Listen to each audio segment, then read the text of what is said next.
তারেক নওয়াজ ছেলের পানে কিছুক্ষণ তাকিয়ে রইল। পেছনে বাঁধা হাত শিথিল করে 2 পা এগিয়ে এসে বললেন, ইরফান, ভেতরে এসো। তোমার সাথে আমার কথা আছে, ইম্পর্ট্যান্ট টপিক। ইরফানের দৃষ্টি শুদ্ধর দিকে। শুদ্ধ ঢোক গিলল। মেঝে থেকে ধীরে ধীরে উঠে দাঁড়ালো। 2 হাতের গোটানো শার্ট কবজি পর্যন্ত নামিয়ে নিল।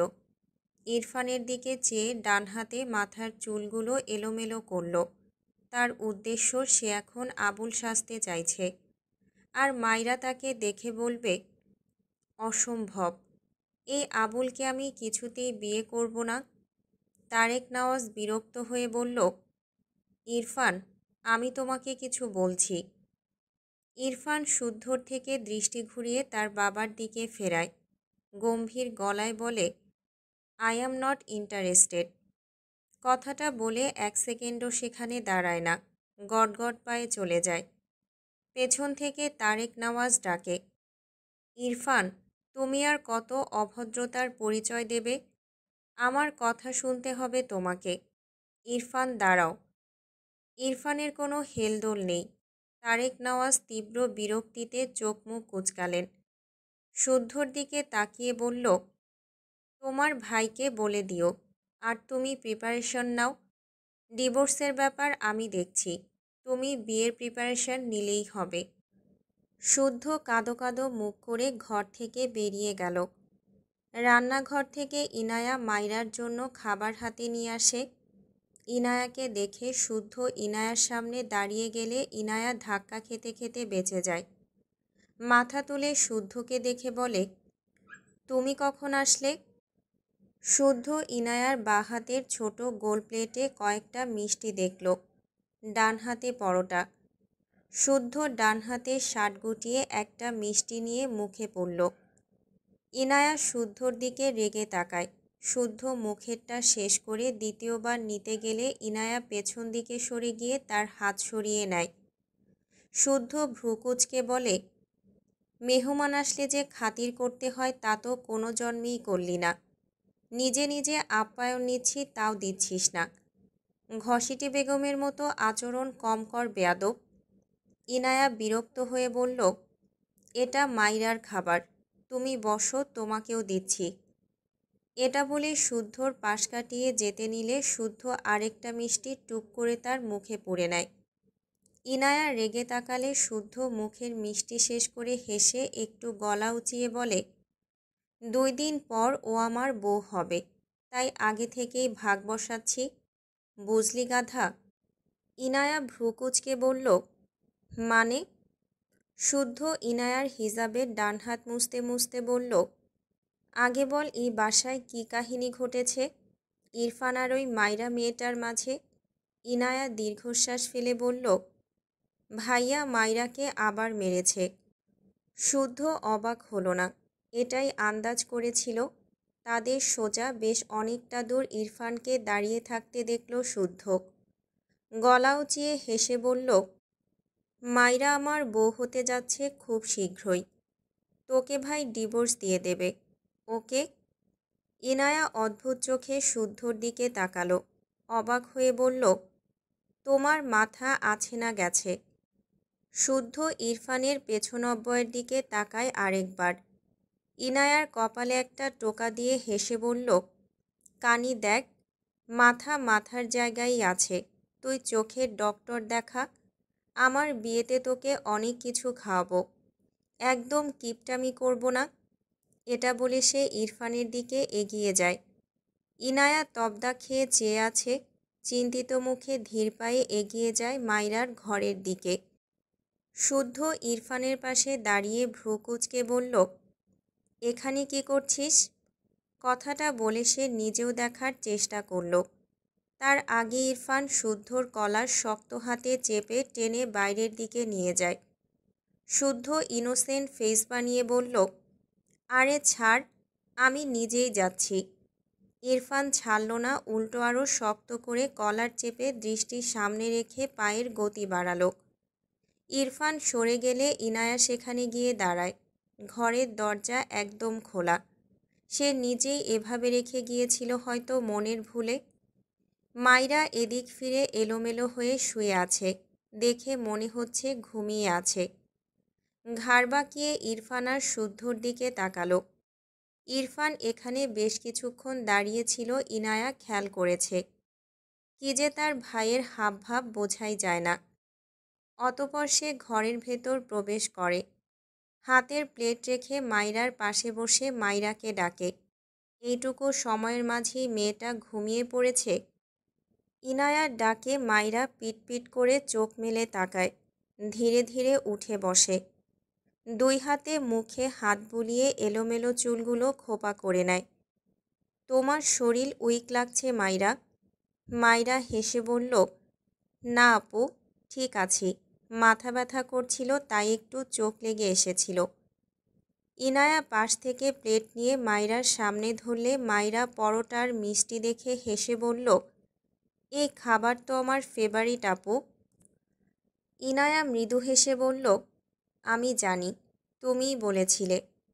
মাইরা একবার মুখে নেয়, মুখের খাবার গিলে নিয়ে বলে, আচ্ছা আপু, তোমাদের বাগানে অনেক সবজি দেখেছিলাম, ফুল ফলের গাছও ছিল, কিন্তু করল্লার গাছ নেই কেন? ইনায়া ভ্রু কুঁচকে বলে, কারণ এই বাসায় করল্লা খাওয়ার সদস্য নেই। ওই অখাদ্য কে খায়? মাইরা হেসে বলে, অখাদ্য কেন বলছো? করল্লা আমার অনেক, মানে অনেক ফেভারিট। ইনায়া অবাক হয়ে মাইরার দিকে তাকায়, গালে হাত দিয়ে বলে, করল্লা তোমার এত পছন্দ, কিন্তু তোমার মুখ থেকে তো সব সময় মধু ঝরে। আর ওদিকে আমার ভাইয়া করল্লার তরকারি যে টেবিলে থাকে সেই টেবিলে ভাইয়া খেতেই বসে না। ব্যাপারটা তো পুরোই উল্টো হয়ে গেল। মাইরা হেসে বলল, তোমার ভাই একটা জল্লাদ। যারা জল্লাদ হয় তাদের করল্লা খাওয়া লাগে না, এমনিতেই জল্লাদপনা করে। ইনায়া মৃদু হাসল, কিছুই বলল না। মাইরা খাওয়া শেষ করে ব্যথার ওষুধ খেয়ে একটা টাফনিল খেয়ে নেয়। ইরফান তার পার্কিং করে রাখা গাড়ির পাশে এসে দাঁড়ায়, শুদ্ধর কলার থেকে হাত সরিয়ে নেয়। এরপর শুদ্ধর সামনে দাঁড়িয়ে শুদ্ধর দিকে তীক্ষ্ণ চোখে চেয়ে প্যান্টের পকেট থেকে সিগারেটের প্যাকেট বের করে একটা সিগারেট ঠোঁটে চেপে প্যাকেটটা আবার পকেটে রাখে। সিগারেট ঠোঁটের ফাঁকে রেখে গম্ভীর স্বরে বলে, লাইটার দে। শুদ্ধ পকেট থেকে লাইটার বের করে এগিয়ে দেয় ইরফানের দিকে। ইরফান লাইটারটা নিল। দৃষ্টি তার শুদ্ধর উপর নড়চড় নেই কোনো। তীক্ষ্ণ দৃষ্টি শুদ্ধর পানে রেখে ডান হাতের সাহায্যে লাইটার দিয়ে সিগারেটে আগুন ধরালো। শুদ্ধ চোখ ছোট ছোট করে ইরফানের দিকে চেয়ে আছে। ইরফান লাইটার ডান হাতের মুঠোয় চেপে বাম হাত উঠিয়ে সিগারেট ধরল। শুদ্ধর থেকে 2 পা পিছিয়ে গিয়ে দেদারসে সিগারেট ফুঁকতে লাগল। শুদ্ধ বিরক্ত হয়ে বলে, আমাকে কি সিগারেট খাওয়া শেখাতে চাইছিস? তোর চেয়ে কম খাই ঠিক আছে, কিন্তু খাই তো, আর খেতেও পারি। ইরফান হ্যাঁ না কিছুই বলল না, চুপচাপ সিগারেটের ধোঁয়া শূন্যে উড়াতে লাগল। শুদ্ধ আবারও বলল, তোর বাবা কি বলেছে শুনেছিস তুই? ইরফান সিগারেট হাতে নিয়ে নাক মুখ দিয়ে ধোঁয়া ছেড়ে গম্ভীর গলায় বলল, শুনেছি। শুদ্ধ ভ্রু কুঁচকে বলল, তোকে তো ঠান্ডাই লাগছে, এর মানে তোর মত আছে, তোর বউকে তাহলে আমাকে দিয়ে দিচ্ছিস। ইরফান শুদ্ধর থেকে দৃষ্টি সরিয়ে বাঁকা চোখে সিগারেটের দিকে তাকায়। এরপর আবারও শুদ্ধর দিকে তাকিয়ে ঠান্ডা গলায় বলে, নিবি তুই? শুদ্ধ হেসে নামিয়ে রাখা শার্টের হাতা সুন্দর করে গুটিয়ে কনুই পর্যন্ত ভাঁজ করে। মাথার এলোমেলো চুলগুলোর ভাঁজে হাত চালিয়ে গুছিয়ে নিয়ে বলে, তুই দিলে নেব না কেন? জাহিদ বলেছিল মাইরা একটা পুতুল, মিথ্যা বলেনি, ও আসলে একটা পুতুল। ইরফান শুদ্ধর দিকে তীক্ষ্ণ চোখে চেয়ে সিগারেটে আরও 2-3 বার টান দেয়। এরপর বাম হাতে সিগারেট নিয়ে ডান হাতের মুঠোয় থাকা লাইটারের সাহায্যে আধ খাওয়া সিগারেটে ঘুরিয়ে ঘুরিয়ে আগুন ধরায়। শুদ্ধ মিটিমিটি হাসছে। গতকাল ডিভোর্সের কথা বলায় যা রাগ দেখালো, আজের চুপ থাকাটা শুদ্ধ মানতে পারছে না। তাই একটু বাড়িয়ে বলে ইরফানকে দেখতে চাইছে। ভাবনার মাঝেই ইরফান এগিয়ে এসে দাঁড়ায় শুদ্ধর সামনে। শুদ্ধ নিজেকে স্বাভাবিক করে ভ্রু কুঁচকে বলল, পুতুলটাকে সারাদিন মারিস, তার চেয়ে বরং তুই ডিভোর্সটা দিয়ে দে, আমি ওকে বিয়ে করে আদর। লাইনটা শেষ করার আগেই ইরফানের বাম হাতের মুঠোয় রাখা আগুন ধরানো সিগারেট শুদ্ধর ঠোঁটে চেপে ধরে। শুদ্ধ ছিটকে সরে যায় 2 পা। ইরফান তার বাম পা শুদ্ধর পেছনে দিলে শুদ্ধ ঠাস করে পড়ে যায় ইরফানের পায়ের সাথে বেঁধে। ইরফান বাম হাঁটু মাটিতে ঠেকিয়ে ডান হাঁটু কিছুটা উঁচু করে শুদ্ধর ঠোঁটে আবারও জ্বলন্ত সিগারেট চেপে ধরে।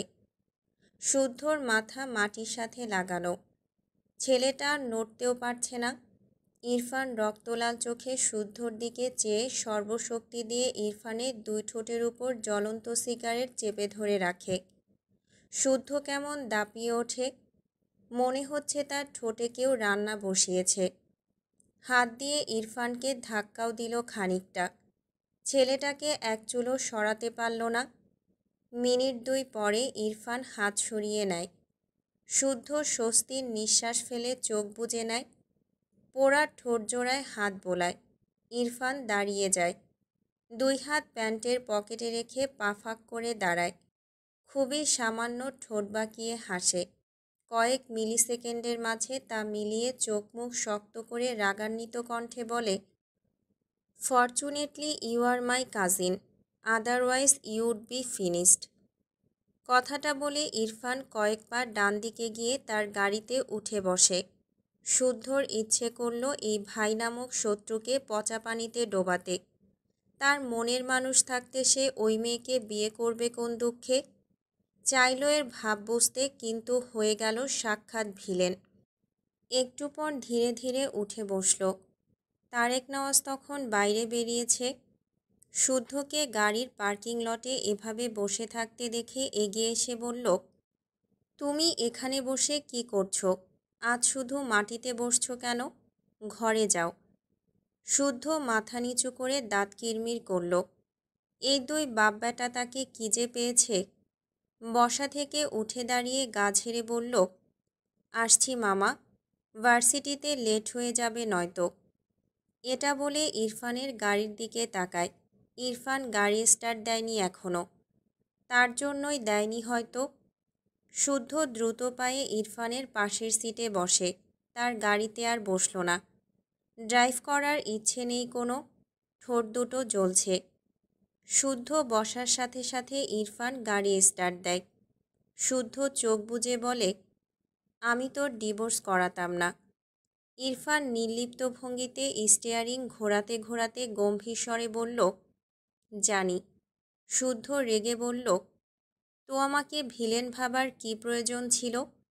যে প্রয়োজনে তোর অন্যের বউকে বিয়ে করার স্বাদ জেগেছিল। শুদ্ধ ফোঁস করে শ্বাস ফেলে বলল, মেয়েটাকে নিজের ঘরে নিয়ে যা এবার, আর আমাকে উদ্ধার কর তোদের বাপ ছেলের মাঝ থেকে। ইরফান স্টিয়ারিং ঘুরিয়ে শক্ত কণ্ঠে বলল, I don't like that girl. শুদ্ধ অদ্ভুতভাবে তাকালো ইরফানের দিকে। ঠোঁটের উপর বাম হাতের 2 আঙুল রাখল। ভাবছে তারই অবস্থা করল কেন, হিসাব তো মিলছে না। রেগে বলল, মশকরা করছিস আমার সাথে? আমার বউয়ের প্রাথমিক সম্পদ পুড়িয়ে বলছিস তুই মাসুম? ইরফান কিছুই বলল না। গম্ভীর মুখে সামনে দৃষ্টি রেখে গাড়ি এগিয়ে নিয়ে যায়। কপালে অসংখ্য বিরক্তির ভাঁজ। শুদ্ধ বিরক্তি নিয়ে ইরফানের দিকে তাকিয়ে থাকে। ভার্সিটির প্রাঙ্গণে পৌঁছে ইরফান গাড়ি পার্কিং লটে সাইড করে গাড়ি থেকে নেমে দাঁড়ায়। চোখ বুজে বার কয়েক শ্বাস ফেলে এগোয় অফিস রুমের দিকে। শুদ্ধ পেছন পেছন আসে ইরফানের। কয়েক পা দ্রুত ফেলে ইরফানের পাশে হাঁটতে হাঁটতে বলে, কিছু বলছিস না কেন? এসব কি খাপছাড়া ব্যবহার? আমি কি মাইরা? ইরফান ডান হাতে শার্ট কনুইয়ের উপর পর্যন্ত গুটালো খানিকটা। শুদ্ধ এটা দেখে জিভ গুটিয়ে নেয়। সাথে সাথে দাঁড়িয়ে যায়, আর এগোয় না। কি জানি ভাই যদি মারটার খায়। এর হাত আবার বেশি চলছে ইদানিং। মার খেলে স্টুডেন্টদের সামনে মান-ইজ্জত কিছুই থাকবে না। শুদ্ধ দাঁড়ালেও ইরফান দাঁড়ায় না, এগিয়ে যায়, তবে তার গম্ভীর স্বরে ভেসে আসে কিছু শক্ত কথা। Don't disturb me. শুদ্ধ ফোঁস করে শ্বাস ফেলল।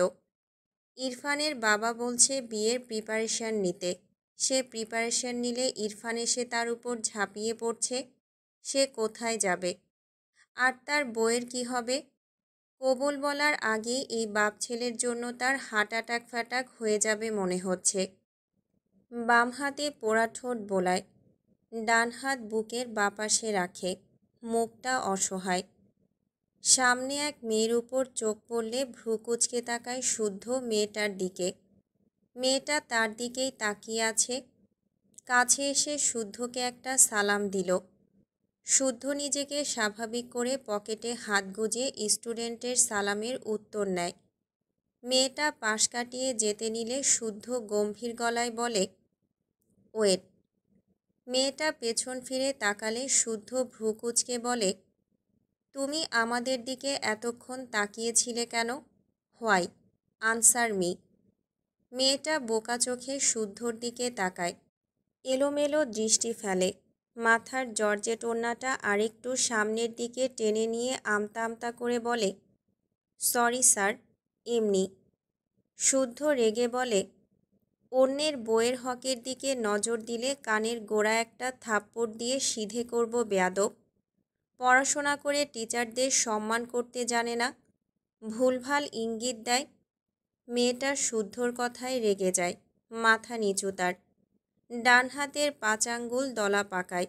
এটা তাদের সার না হলে এক্ষুনি একটা থাপ্পড় নিশ্চিত ছিল এই ছেলের গালে। শুদ্ধ ধমকে বলে, আউট। মেয়েটা ধমক খেয়ে কেঁপে ওঠে, দ্রুত সেই স্থান প্রস্থান করে। শুদ্ধ ভ্রু কুঁচকে দেখল মেয়েটার প্রস্থান। এরপর সেও উল্টো ঘুরে অফিস রুমের দিকে এগোয়। মাইরা বসে বসে বই পড়ছিল। তার 1 মাস পর এসএসসি পরীক্ষা। মাঝে 2 দিন একদমই পড়া হয়নি। আজ রাতে না ঘুমিয়ে মেয়েটা পড়ছে মন দিয়ে। ঘাড় বাঁকিয়ে একবার ইনায়ার দিকে তাকালো। ইনায়া ঘুমে কাদা। মাইরা আজ রাত জাগতে পারছে কারণ দিনে অনেক ঘুমিয়েছে, তাই প্রবলেম হচ্ছে না। দেয়াল ঘড়িতে দেখল রাত 1:30 বাজে। চেয়ার থেকে উঠে বিছানার পাশে গিয়ে দাঁড়ায়। টেবিলের উপর রাখা জগ তুললে দেখল জগ খালি। মাইরা বিরক্ত হয়, তেষ্টা পেয়েছে তার। জগটা টেবিলের উপর রেখে ঘর থেকে বেরিয়ে গেল পানি আনার জন্য। ডাইনিংয়ে গিয়ে চেয়ারে বসে তৃপ্তি করে পানি খেয়ে উঠে দাঁড়ালো। এরপর ঘরের দিকে যেতে গিয়ে কি মনে করে থেমে যায়। কিছু একটা ভেবে তার ঘরে দৌড়ে যায়। ড্রয়ার থেকে একটা ছোট কেচি বের করে। কেচিটার দিকে তাকিয়ে মুখ চেপে হাসে। সারাদিন ওষুধ খেয়ে ঘুমিয়ে শরীর একটু ভালো হয়েছে। অমনি লাফঝাপ শুরু করেছে মেয়েটা। একবার ইনায়ার দিকে তাকালো। ইনায়ার কোনো নড়চড় নেই। মাইরা ডান হাতে কেচি ধরে অপর হাতে তার ফোনের ফ্ল্যাশ জ্বালায়। এরপর ঘরের দরজা চাপিয়ে ঘর থেকে বেরিয়ে আসে। তারপর ফোনের ফ্ল্যাশ সামনের দিকে রেখে ধীরে ধীরে সিঁড়ি বেয়ে উপরে উঠতে থাকে দোতলায় যাওয়ার জন্য। ইরফানের ঘরের দরজার সামনে দাঁড়িয়ে আছে মাইরা। দরজা চাপানো, কিন্তু ভেতর থেকে লাগানো নয়। মাইরা দরজাটা একটু ফাঁক করল। ভেতরে ঘুটঘুটে অন্ধকার। মাইরার মনে হলো এই ঘর একটা ভুতুড়ে ঘর। পা দিয়ে একটু একটু করে দরজা ঠেলে মাইরা ভেতরে উকি দেয়। মেয়েটা ঢোক গেলে এত অন্ধকার করে রাখায় মাইরার বিরক্ত লাগলো। তারা কি সুন্দর জিরোবাতি জ্বালিয়ে ঘুমায়। বিড়বিড় করল, এই লোকটা আসলে একটা অটিস্টিক। দুরু দুরু বুকে পা টিপে টিপে ঘরের ভেতর প্রবেশ করে। ফোনের আলো সামনের দিকে ধরলে চোখে পড়ে বিছানায় কেউ শুয়ে আছে উল্টো হয়ে। মাইরা স্বস্তির নিঃশ্বাস ফেলে। একটু শ্বাস নিয়ে আবারও আলতো পা ফেলে এগিয়ে যায়। একদম বিছানার কিনারায় গিয়ে দাঁড়িয়ে ইরফানের পিঠের দিকে লাইট তাক করে। ইরফানের খালি পিঠ মাইরার চোখে পড়ে। মাইরা ঢোক গেলে সে ভাবল এই লোক ফর্সা নাকি তার ফোনটা একটু বেশি উন্নত মানের তাই এমন লাগছে। ইরফান কোমর পর্যন্ত কাঁথা টেনে উল্টো হয়ে শুয়েছে। দুই হাত উপরের দিকে উঠিয়ে মাথার ডান দিকে ফিরিয়ে রেখেছে। মাইরা ইরফানকে দেখা রেখে ইরফানের মাথার দিকে নজর দেয়। ঝাঁকড়া চুলগুলো এলোমেলো হয়ে আছে। মাইরা আবারও একটু হাসে, মনে মনে বিড়বিড় করে, এইবার বুঝবে ঠেলা, আমাকে কত মার মারল। গালটা সরকারি পেয়েছে, এখন তোমায় টাক করিয়ে মজা বোঝাবো। হাতের ফোন মুখের সাহায্যে ধরে হালকা নিচু হয়। কাপা হাত দুটো এগিয়ে নেয় ইরফানের মাথার দিকে। বাম হাতে কয়েকটা চুল ধরে ডান হাতে কেচি। দুই হাত অস্বাভাবিকভাবে কাঁপছে ভয়ে হয়তো। মাইরা ঢোক গিলে কেচিতে চাপ দিতে গেলে ইরফান উল্টো ঘুরে তাকায়। মাইরা ঠাস করে পড়ে যায় বিছানায়। হাতের কেচির কোনা তার গলায় এসে বেঁধে। মাইরা ব্যথা ভয় সব মিলিয়ে চিৎকার দিতে চায়। তার আগে ইরফান তার শক্ত ডান হাতে মাইরার মুখ চেপে ধরে। মাইরা চোখ বড় বড় করে তাকায়। ফোন যে কোথায় পড়েছে দেখাই যাচ্ছে না। পুরো ঘর ঘুটঘুটে অন্ধকার। মাইরার পুরো শরীর কাঁপছে, নড়তেও পারছে না। মনে হচ্ছে তার উপর 100 কেজি বালির বস্তা রেখেছে, আর তাকে বোবা বানিয়ে দেওয়া হয়েছে মুখ চেপে। মাইরা ঘরে পা রাখার পরপরই ইরফান বুঝেছিল ঘরে কেউ এসেছে। সে তো ঘুমায়নি, কিছুক্ষণ আগেই শুয়েছে এই যা। একটু চোখ লেগে এসেছিল, মাইরার আগমনে তাও হাওয়া হয়ে গিয়েছে। তাদের বাড়িতে যে চোর আসবে না তার সবার জানা। এই বাদর ছাড়া আর কেউ এভাবে আসবে না ইরফান তাও হয়তো বুঝেছিল, তাই চুপচাপ শুয়েছিল কি করে দেখার জন্য। ইরফান তার বাম দিকে হাত বাড়িয়ে বেডসাইড ল্যাম্প জ্বালায়। ঘর জুড়ে স্বল্প আলো ছড়িয়ে পড়ে। মাইরা চোখের পাতা পিটপিট করে তাকায়। তার উপর ইরফানকে দেখে ঢোক গেলে হাত নাড়াতে চায় তবে পারে না। মাইরার ভয়ঙ্কর কান্না পাচ্ছে। ইরফান শক্ত কণ্ঠে বলল, এখানে কেন এসেছ? মাইরা ঢোক গিলে একটু নড়ার চেষ্টা করল, পারল না। অসহায় চোখে ইরফানের দিকে তাকায়। আবছা আলোয় ইরফানের শক্ত মুখটা দেখে মাইরার আত্মার পানি শুকিয়ে যায়। মনে মনে বলছে, একবার এই জল্লাদের হাত থেকে বাঁচিয়ে দাও। এর চুল মাটিতে ঠেকে কেশবতী হয়ে গেলেও আর আসব না। ইরফান আবারও শক্ত কণ্ঠে বলল, স্টুপিড, কেন এসেছো এখানে? হোয়াই? মাইরা কেঁপে ওঠে, চোখ দুটো বুজে নেয়। আজ আর তাকে কেউ বাঁচাতে পারবে না। ইরফান মাইরার মুখ থেকে হাত সরিয়ে নিলে মাইরা দ্রুত চোখ খুলে উঠতে নেয়, কিন্তু সে তো শুধু মুখ ছাড়া পেয়েছে। ইরফান তার উপর থেকে এক চুলও সরেনি। মাইরা জিভ দিয়ে ঠোঁট ভিজিয়ে কাপা কণ্ঠে বলল, বিশ্বাস করুন, আমি আপনাকে মানুষ বানিয়ে চলে যেতাম, ছেড়ে দিন প্লিজ। ইরফান রাগান্বিত স্বরে বলল, হোয়াট? মাইরা কেঁপে ওঠে, ইস, ভুল জায়গায় সত্য কথা বলে ফেলেছে। মাইরা কাঁদো কাঁদো মুখ করে বলল, সরি, আমি বলতে চাইছিলাম আমার খিদে পেয়েছে, ছেড়ে দিন দয়া করে। ইরফান ভ্রু কুঁচকে তাকায় মাইরার মুখের দিকে, গম্ভীর গলায় বলে, আমি কি খাবার নিয়ে বসেছিলাম, ইডিয়েট? মাইরা এদিক ওদিক চোখ ঘুরিয়ে চট করে বলল, আসলে আমি রান্নাঘর ভেবে এই ঘরে ঢুকে পড়েছি। আর এমন ভুল হবে না, সরুন দয়া করে। ইরফান ফোঁস করে শ্বাস ফেলে। তীক্ষ্ণ চোখে মাইরার মুখের দিকে চেয়ে থাকে কিছুক্ষণ। মাইরা চোখ বুজে দোয়া পড়ছে। বাঘের থাবায় বন্দি সে, দোয়া ছাড়া আর কিছুই মাথায় আসছে না। ইরফান মাইরাকে ছেড়ে উঠে বসলে মাইরা দ্রুত শোয়া থেকে উঠে পড়ে। গলার কাছের কেচি ঠাস করে পড়ে ইরফানের হাতের উপর। মাইরা সেসব দেখল না, তার ফোনের খোঁজও করল না। সব ভুলে সে শুধু এই ঘর থেকে বেরোতে চায়। মেয়েটা বিছানা থেকে নেমে দৌড় দেওয়ার জন্য এক পা বাড়ালে ইরফান মাইরার হাত টেনে ধাক্কা দিলে মাইরা পেছন থেকে এসে ঠাস করে ইরফানের বুকে ধাক্কা খায়। ইরফান বাম হাতে মাইরার পেট পেঁচিয়ে ধরে।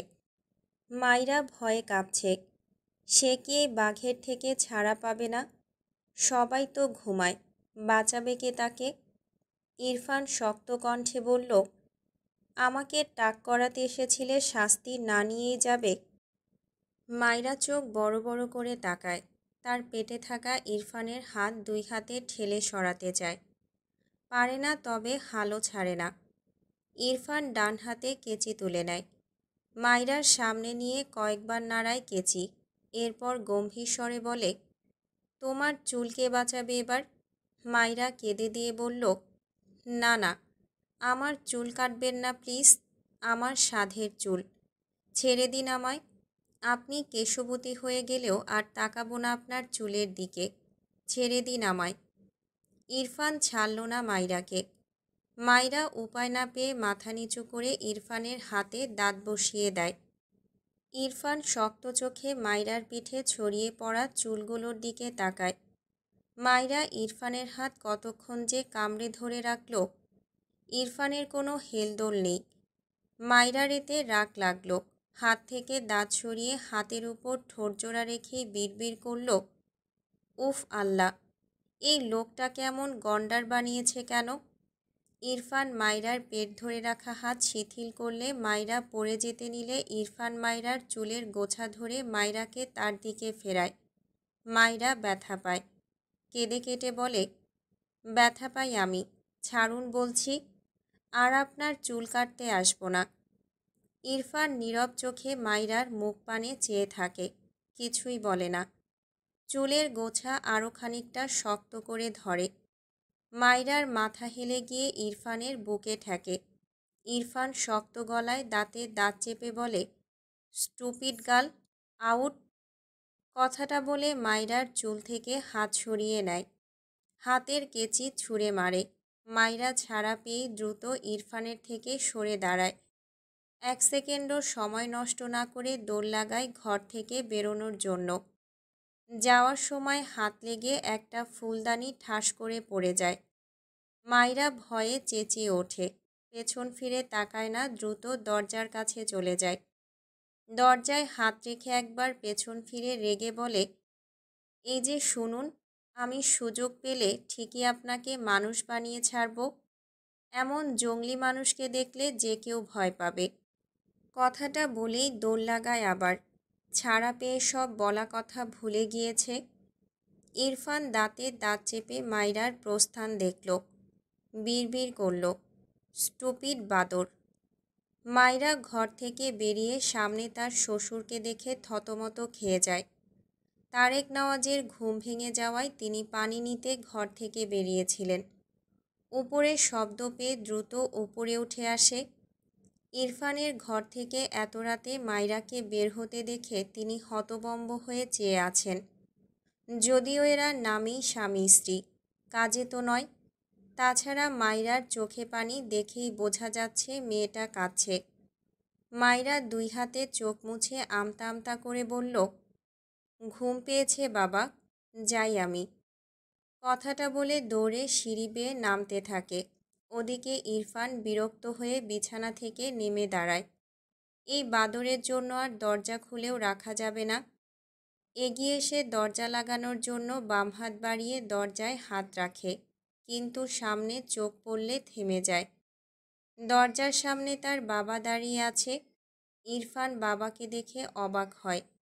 তারেক নওয়াজ অদ্ভুতভাবে তাকিয়ে আছে ইরফানের দিকে। চোখ ঘুরিয়ে ইরফানের হাতে চোখ পড়লে আরও অবাক হয়।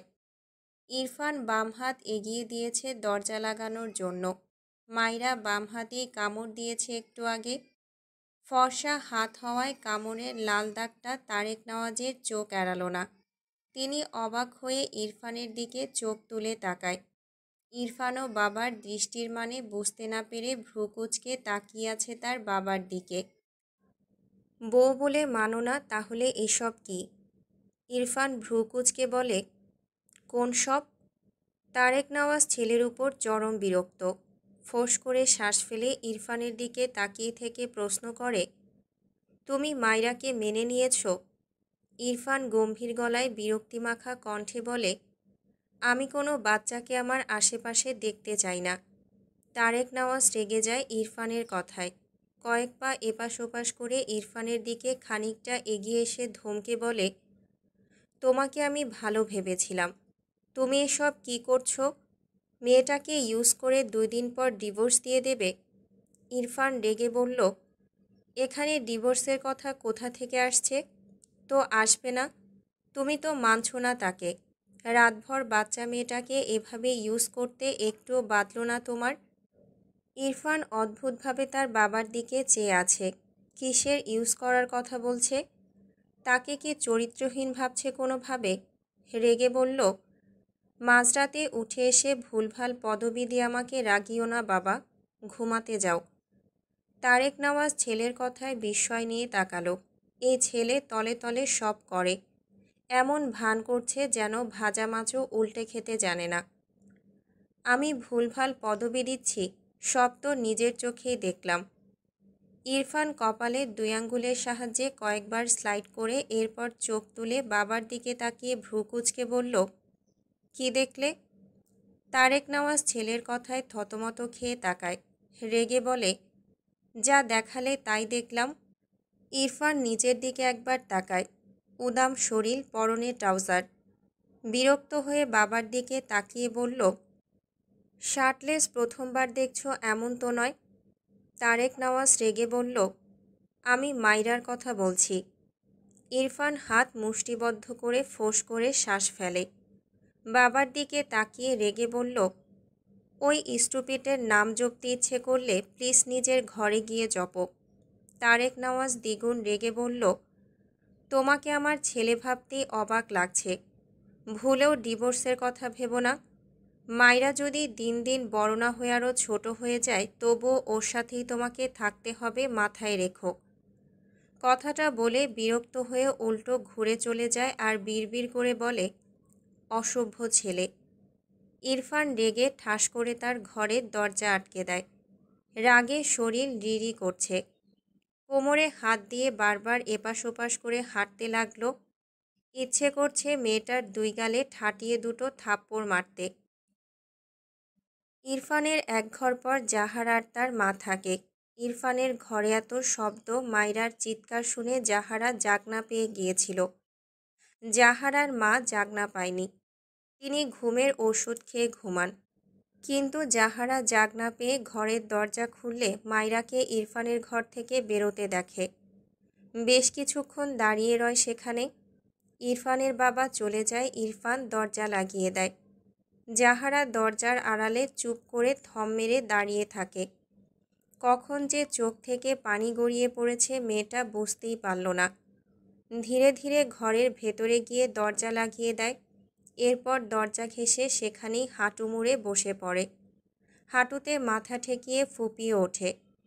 তার মনে পড়ে সে যখন ক্লাস 10-এর টেস্টে ফেল করেছিল তখন তার মা ভাই অনেক বকেছিল। তার খালা তাকে এই বাড়িতে এনে পরীক্ষার আগ পর্যন্ত এখানেই রেখে দিয়েছিল। তাকে নিয়ম করে ইরফান ভাই পড়াতো। কি সুন্দর পড়ায় ইরফান ভাই। জাহারা ইরফানের পড়ানোয় মুগ্ধ হতো। ইরফান ভাই মাঝে মাঝে কাজের চাপে না পড়ালে জাহারা সেদিন ভালো যেত না। কি করে যাবে? জাহারা তো পুরো 1 ঘন্টার বেশি পড়ার পাশাপাশি ইরফান ভাইকে মুগ্ধ হয়ে দেখত। কাজ শেষে যখন ইরফান ভাই বলতো তার ঘরে যেতে পড়াবে বলে, তখন জাহারা নাচতে নাচতে হাজির হয়ে যেত। ইরফান ভাই প্রাইভেট পড়াতো না, খালার কথায় তাকে দেখিয়ে দিতে রাজি হয়েছিল।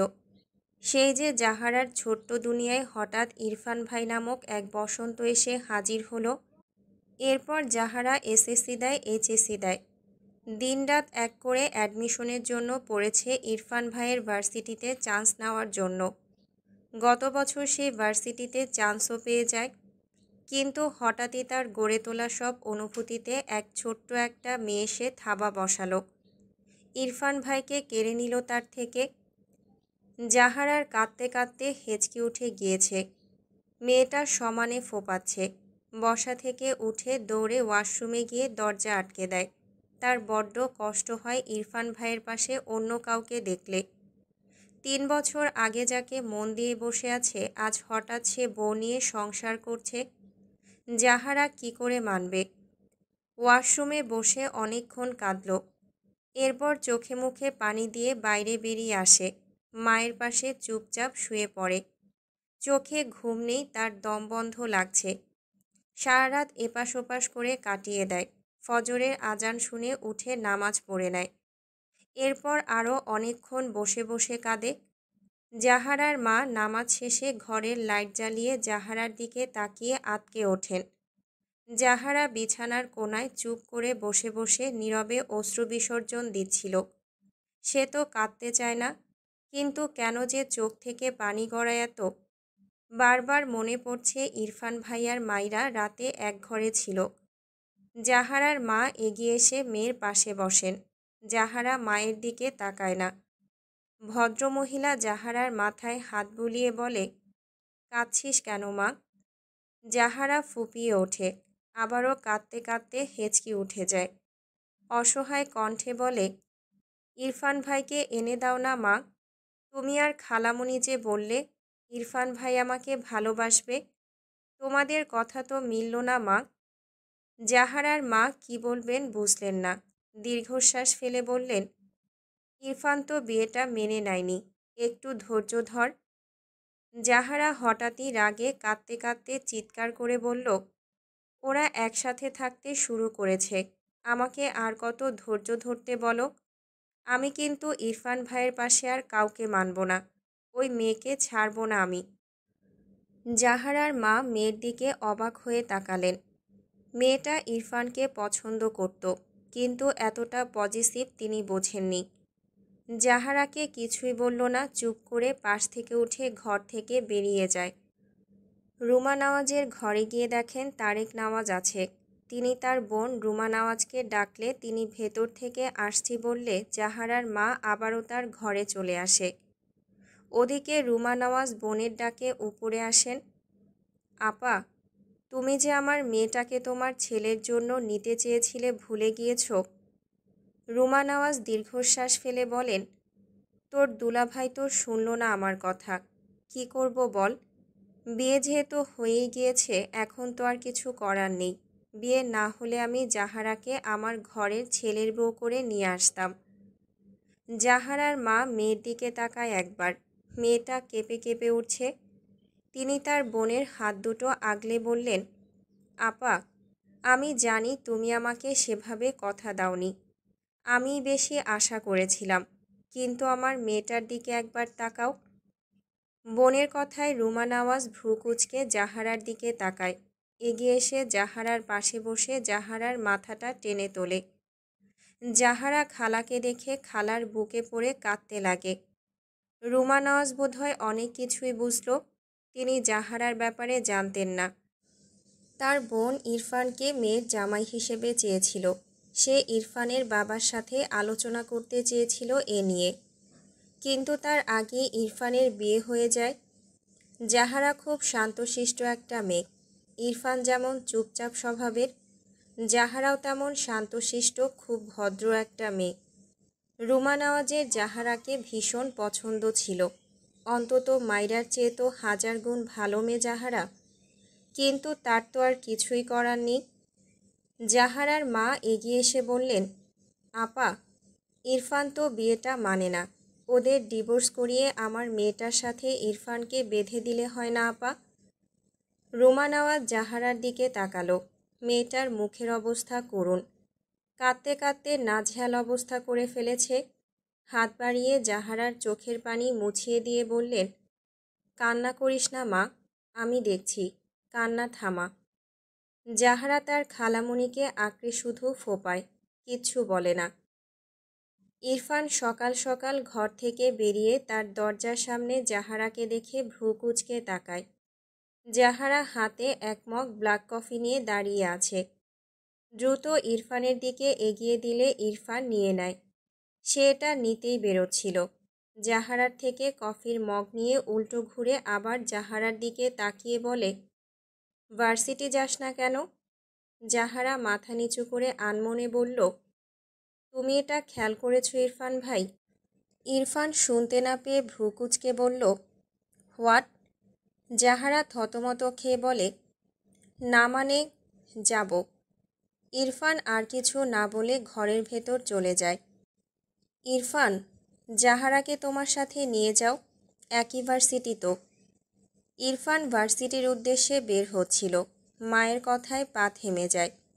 হাতঘড়িতে একবার সময় দেখে এরপর গম্ভীর গলায় বলে, আমার কাজ আছে মা। জাহারা খাবার টেবিলেই বসেছিল। ইরফানের কথা শুনে চোখের কোণে পানি জমে। খাওয়া থামিয়ে চুপ করে বসে থাকে। ইরফান কথাটা বলে ডাইনিং টেবিলে নজর পড়লে ভ্রু কুঁচকে তাকায়। কপাল জুড়ে বিরক্তির আভা ফুটে ওঠে। মাইরা নুডলস কিছুটা বাচ্চাদের মতো করে মুখে নেয়। এরপর মুখে খাবার চিবোতে চিবোতে গালে হাত দিয়ে ইরফানের দিকে তাকায়। ইরফান তার দিকে তাকিয়ে আছে দেখে মাইরা দ্রুত চোখ সরিয়ে খাবার প্লেটে দৃষ্টি ফিরিয়ে আনে। এদিক ওদিক দৃষ্টি ঘুরিয়ে অসহায় মুখ করে থাকে। আবার কি তাকে থাপ্পড় দেবে? কথাটা ভাবতেই বাম হাত তার গালে চলে যায়। সে কিন্তু আর মার খাবে না। চোখ তুলে আর চোখে আবার তাকালো ইরফানের দিকে। ইরফানের অমন তীক্ষ্ণ দৃষ্টি দেখে চোখ নামিয়ে হাতের কাঁটা চামচের দিকে তাকিয়ে বিড়বিড় করে, ইচ্ছে তো করেই হুতুম প্যাঁচার চোখ কানা করে দিই। ইরফান মাইরার দিকে তাকিয়েই বিড়বিড় করে, ইডিয়েট। এরপর গটগট পায়ে চলে যায়। ইরফান চলে গেলে মাইরা স্বস্তির নিঃশ্বাস ফেলে। তার উল্টো পাশে বসা জাহারার দিকে তাকিয়ে হেসে বলে, আপু, তোমাকে নিয়ে যায়নি বলে মন খারাপ করো না।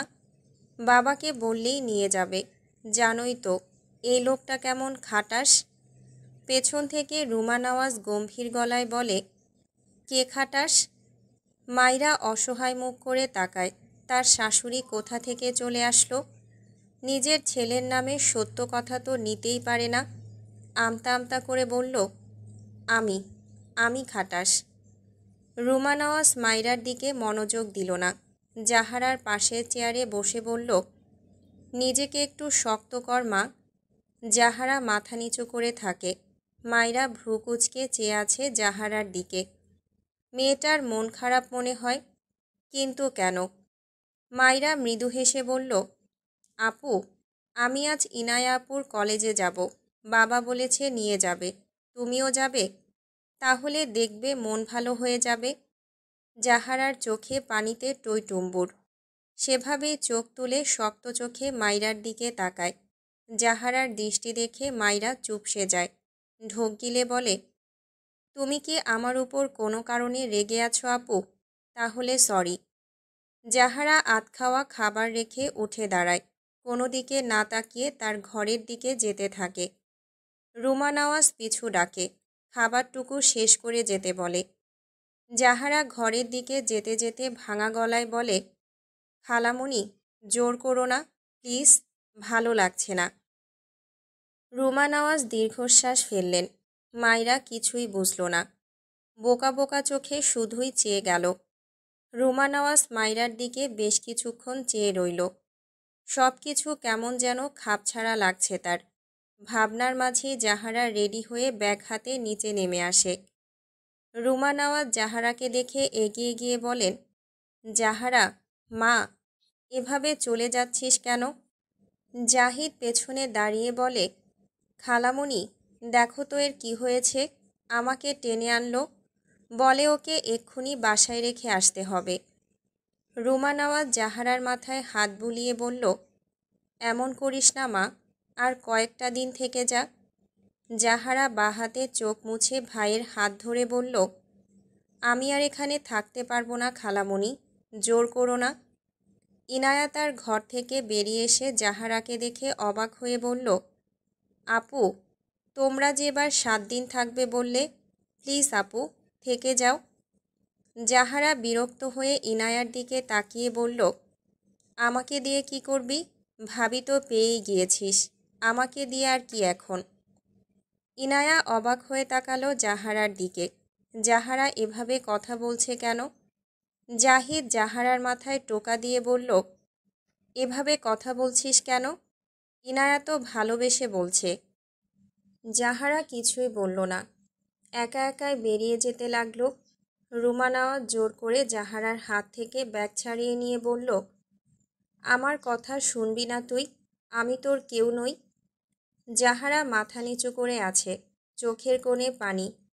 জাহিদ তার বোনের ব্যাপারটা বুঝল না। খালামণি যেহেতু একে আটকিয়েছে, আজ আর যেতে হবে না। রুমানাওয়াজ জাহারাকে নিয়ে তার ঘরের দিকে যান। জাহিদ পাশ কাটিয়ে মাইরার পাশের চেয়ারে গিয়ে বসে বলে, হাই কিউটি পাই। মাইরা খাবার খাওয়া রেখে জাহারাদের কাহিনী দেখছিল। পাশ থেকে জাহিদের কথা শুনে মৃদু হেসে বলল, আমার নাম মাইরা। জাহিদ হেসে বলল, তুমি ভীষণ কিউট, তাই এই নাম দিয়েছি, বুঝলে? মাইরা কিছুই বলল না। জাহিদ আবারও বলল, নুডলস তোমার এত ফেভারিট, এতগুলো খেতে পারবে? মাইরা হেসে বলল, আমার সবই ফেভারিট, শুধু করল্লা একটু বেশি। জাহিদ অবাক হয়ে বলল, সিরিয়াসলি? করল্লা? ইয়াক! জাহিদের নাক সিটকানো মাইরার পছন্দ হলো না। তার এত স্বাদের খাবারটাই সবাই এমন করছে কেন? ভাল লাগে না। দরজা থেকে ইরফানের গম্ভীর স্বরে শক্ত কণ্ঠ ভেসে আসে, জাহিদ। মাইরা, জাহিদ, ইনায়া তিনজনেই দরজার দিকে তাকায়। জাহিদ ঢোক গেলে, কাল সারাদিন কাপড় আয়রনের জন্য দোকানে কেটেছে, আজ আবার কি? মাইরা বিরক্ত হয়ে তাকিয়ে আছে ইরফানের দিকে। এ লোক তো চলে গেল, আবার কোথা থেকে উদয় হলো? জাহিদ হেসে বলল, হ্যাঁ ইরফান ভাই, বলো। এসো। জাহিদ কাঁদো কাঁদো মুখ করে বলল, কোথায়? ইরফান মাইরার দিকে তীক্ষ্ণ চোখে তাকায়। মনে হচ্ছে আসবে আর টুপ করে মাইরাকে গিলে খাবে। মাইরা ভীত চোখে ইরফানের দিকে চেয়ে আছে। সে কি করেছে? এই লোক এভাবে তাকিয়ে আছে কেন? মাথা নিচু করে নিজের দিকে তাকালো। এক পা ভাঁজ করে চেয়ারের উপর উঠিয়ে আরেক পা ঝুলিয়ে বসেছে। ইরফানের দিকে তাকিয়ে পা নামিয়ে সুন্দর মতো ভদ্রভাবে বসল। ঠিকঠাক হয়ে বসার সময় জাহিদের গায়ের সাথে লেগে যায় এই যা। মাইরা জাহিদের দিকে তাকিয়ে অপ্রস্তুত হয়ে বলে, সরি ভাইয়া। জাহিদ মৃদু হেসে বলল, ইটস ওকে কিউটি পাই। মাইরা ইরফানের দিকে তাকালে দেখল ইরফান ক্ষোভের দৃষ্টিতে তার দিকেই চেয়ে দ্রুত পায়ে এগিয়ে আসছে। মাইরা ভয়ে দ্রুত চেয়ার থেকে উঠে দাঁড়ায়। তার মনে হচ্ছে ইরফান তাকে তুলে আছাড় মারতেই এদিকে আসছে। গতি দেখে তো তাই মনে হচ্ছে। মাইরা দৌড়ে জাহিদের পেছনে গিয়ে দাঁড়িয়ে বলল, আমাকে বাঁচাও কেউ। জাহিদ আর ইনায়া বুঝল না মাইরার কাণ্ড। তার ভাই বা এভাবে আসছে কেন? ইরফান চোখের পলকে মাইরার কাছে আসে। মাইরা নিচু হয়ে টেবিলের নিচে ঢুকতে গেলে ইরফান মাইরার হাত শক্ত করে চেপে ধরে। মাইরা কাঁচুমাচু হয়ে অসহায় চোখে ইরফানের দিকে তাকায়। কাঁদো কাঁদো মুখ করে বলে, দেখুন, আমি তো বলেছি আপনার চুল আর কাটব না, ছেড়ে দিন আমায়। ইরফান রেগে বলল, আচ্ছা। মাইরার মনে পড়ে সে লাস্টে বলেছিল কেটেই ছাড়বে। ভাবনার মাঝে ইরফান মাইরাকে টেনে নিয়ে যেতে থাকে মাইরার ঘরের দিকে। মাইরা এক প্রকার দৌড়াচ্ছে, হাত ছাড়ানোর চেষ্টা করে আর বলতে থাকে, ছাড়ুন আল্লাহ, কোথায় নিয়ে যাচ্ছেন আমায়? লাস্ট কথা তুলে নিলাম, এখন ছাড়ুন আমায়। ইনায়া, জাহিদ কেউই কিছুই বুঝল না। পেছন থেকে জাহিদ বলল, ইরফান ভাই, কী করছো তুমি? ছাড়ো কিউটি পাইকে, ব্যথা পাচ্ছে তো। ইরফান সাথে সাথে উল্টো ঘুরে জ্বলন্ত চোখে জাহিদের দিকে তাকায়। জাহিদ ইরফানের অমন চাহনি দেখে আমতা আমতা করে বলে, না মানে? নিয়ে যাও, তোমারই তো বউ, নিয়ে যাও। ইরফান আগের চেয়েও শক্ত হাতে মাইরার হাত চেপে মাইরার ঘরের দরজার সামনে থেকে মাইরাকে ভেতরে ধাক্কা দেয়। মাইরা কয়েক পা পিছিয়ে যায়। হাতটা উল্টে পাল্টে দেখে লাল হয়ে গিয়েছে। অপর হাতে হাতটা একটু বুলালো। ইরফান ঘরের ভেতরে সে ঠাস করে দরজা লাগিয়ে লক করে দেয়। মাইরা চোখ বড় বড় করে তাকায় ইরফানের দিকে। ভীত স্বরে কাপা কণ্ঠে বলল, কি করেছি আমি? বললাম তো আপনার চুল কাটবো না। ইরফান মাইরার দিকে এগিয়ে আসলে মাইরা কাঁচুমাচু হয়ে কয়েক পা পিছিয়ে যায়। ইরফান গম্ভীর গলায় বলে, কিন্তু আমি তোমার চুল কাটবো। মাইরা চোখ বড় বড় করে বলে, না প্লিজ, আমি অনেক কষ্ট করে চুল বড় করেছি। এগুলো আমার চুল, কাটবেন না একদম। ভালো হবে না বলে দিচ্ছি। ইরফান মাইরার দিকে আবারও খানিকটা এগিয়ে আসলে মাইরা ভয়ে তার দুই গালে হাত দেয়। কান্নামাখা গলায় বলে, একদম মারবেন না বলে দিচ্ছি। আমার গাল সরকারি নয়, বুঝেছেন আপনি? ইরফান হঠাৎই মাইরার গলা থেকে ওড়না টান দিয়ে নিয়ে নেয়। মাইরা লজ্জায় রাগে চেঁচিয়ে বলে, আরে আরে, আমার ওড়না, আমার ওড়না দিন। ইরফান গম্ভীর মুখাব্বয়ে মাইরার ওড়না ডান হাতে পেঁচিয়ে দাঁতে দাঁত চেপে বলল, যে ওড়না মাথায় থাকে না সেই ওড়না তোমার লাগবে না, এভাবেই থাকো। মাইরা কেঁদে দিয়েছে প্রায়। এই লোকটা এমন কেন? তাকে বউ বলে মানে না, শুধু তার ইজ্জতে হাত দিতে আসে। বেয়াদব লোক, বিড়বিড় করে বলে মাইরা। খোপা খুলে দিয়ে চুলগুলো সামনে নিয়ে আসে। মাথা নিচু করে দাঁড়িয়ে থাকে। দম বন্ধ লাগছে তার। একদম গা ঘেঁষে দাঁড়িয়ে আছে। মাইরা মাথা উঁচু করে রেগে বলল, সরবেন নাকি কোলে উঠবেন? অসহ্য লোক একটা। ইরফান দাঁতে দাঁত চেপে বাঁ হাতে মাইরার মাথার পেছনের একগোছা চুল মুঠো করে ধরে। মাইরা মৃদু আর্তনাদ করে ওঠে, আহ, ছাড়ুন, লাগছে আমার। ইরফান তীক্ষ্ণ চোখে মাইরার মুখের দিকে চেয়ে আছে। হাত কিছুটা শিথিল করে, তবে ছেড়ে দেয় না। দাঁতে দাঁত পিষে ধমকের স্বরে বলে, যদি এই ঘর থেকে বেরিয়েছ, আই সোয়ার, তোমার মাথার একটা চুলও থাকবে না। কথাটা বলে মৃদু ধাক্কা দেয়। মাইরা বিছানার উপর উপুর হয়ে পড়ে যায়। ইরফান হাতের ওড়না মাইরার দিকে ছুঁড়ে মেরে গটগট পায়ে গিয়ে দরজা খুলে বাইরে বেরিয়ে ঠাস করে দরজা লাগিয়ে দেয়। মাইরা কেঁপে ওঠে। নিজের উপর পড়ে থাকা ওড়না নিয়ে নিজেকে ঢেকে নেয়। খাওয়ার সময় হয়তো মাথা থেকে ওড়নাটা পড়ে গিয়েছিল, বুঝতেই পারেনি। আর এই লোক তাকে মানবে না, আবার স্বামীগিরিও দেখাতে আসবে। ভাবনা রেখে ধীর পায়ে দরজা খুলতে গেল। ওই লোকের কথা শুনে সে ঘরবন্দি হয়ে বসে থাকবে কেন?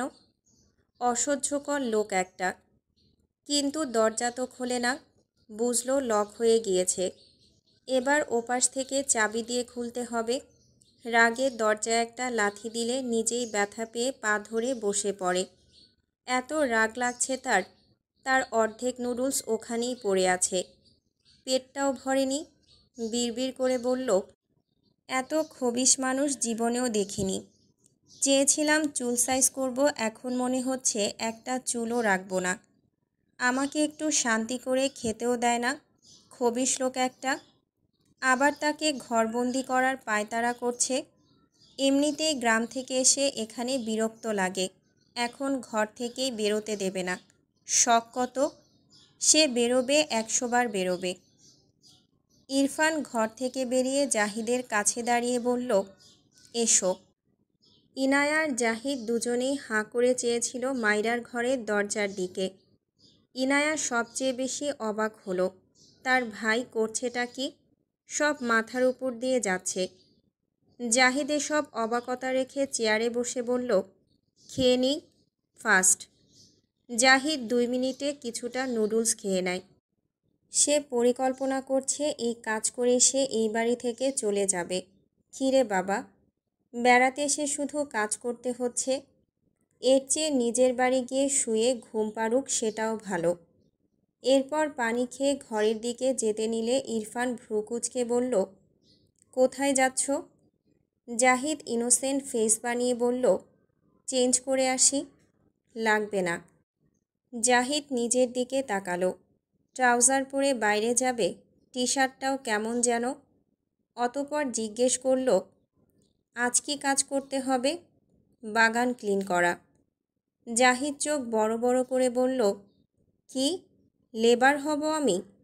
ইরফান বিরক্ত হয়ে বলল, এসো, তোমাকে দেখিয়ে দিয়ে বের হব, আমার লেট হয়ে যাচ্ছে।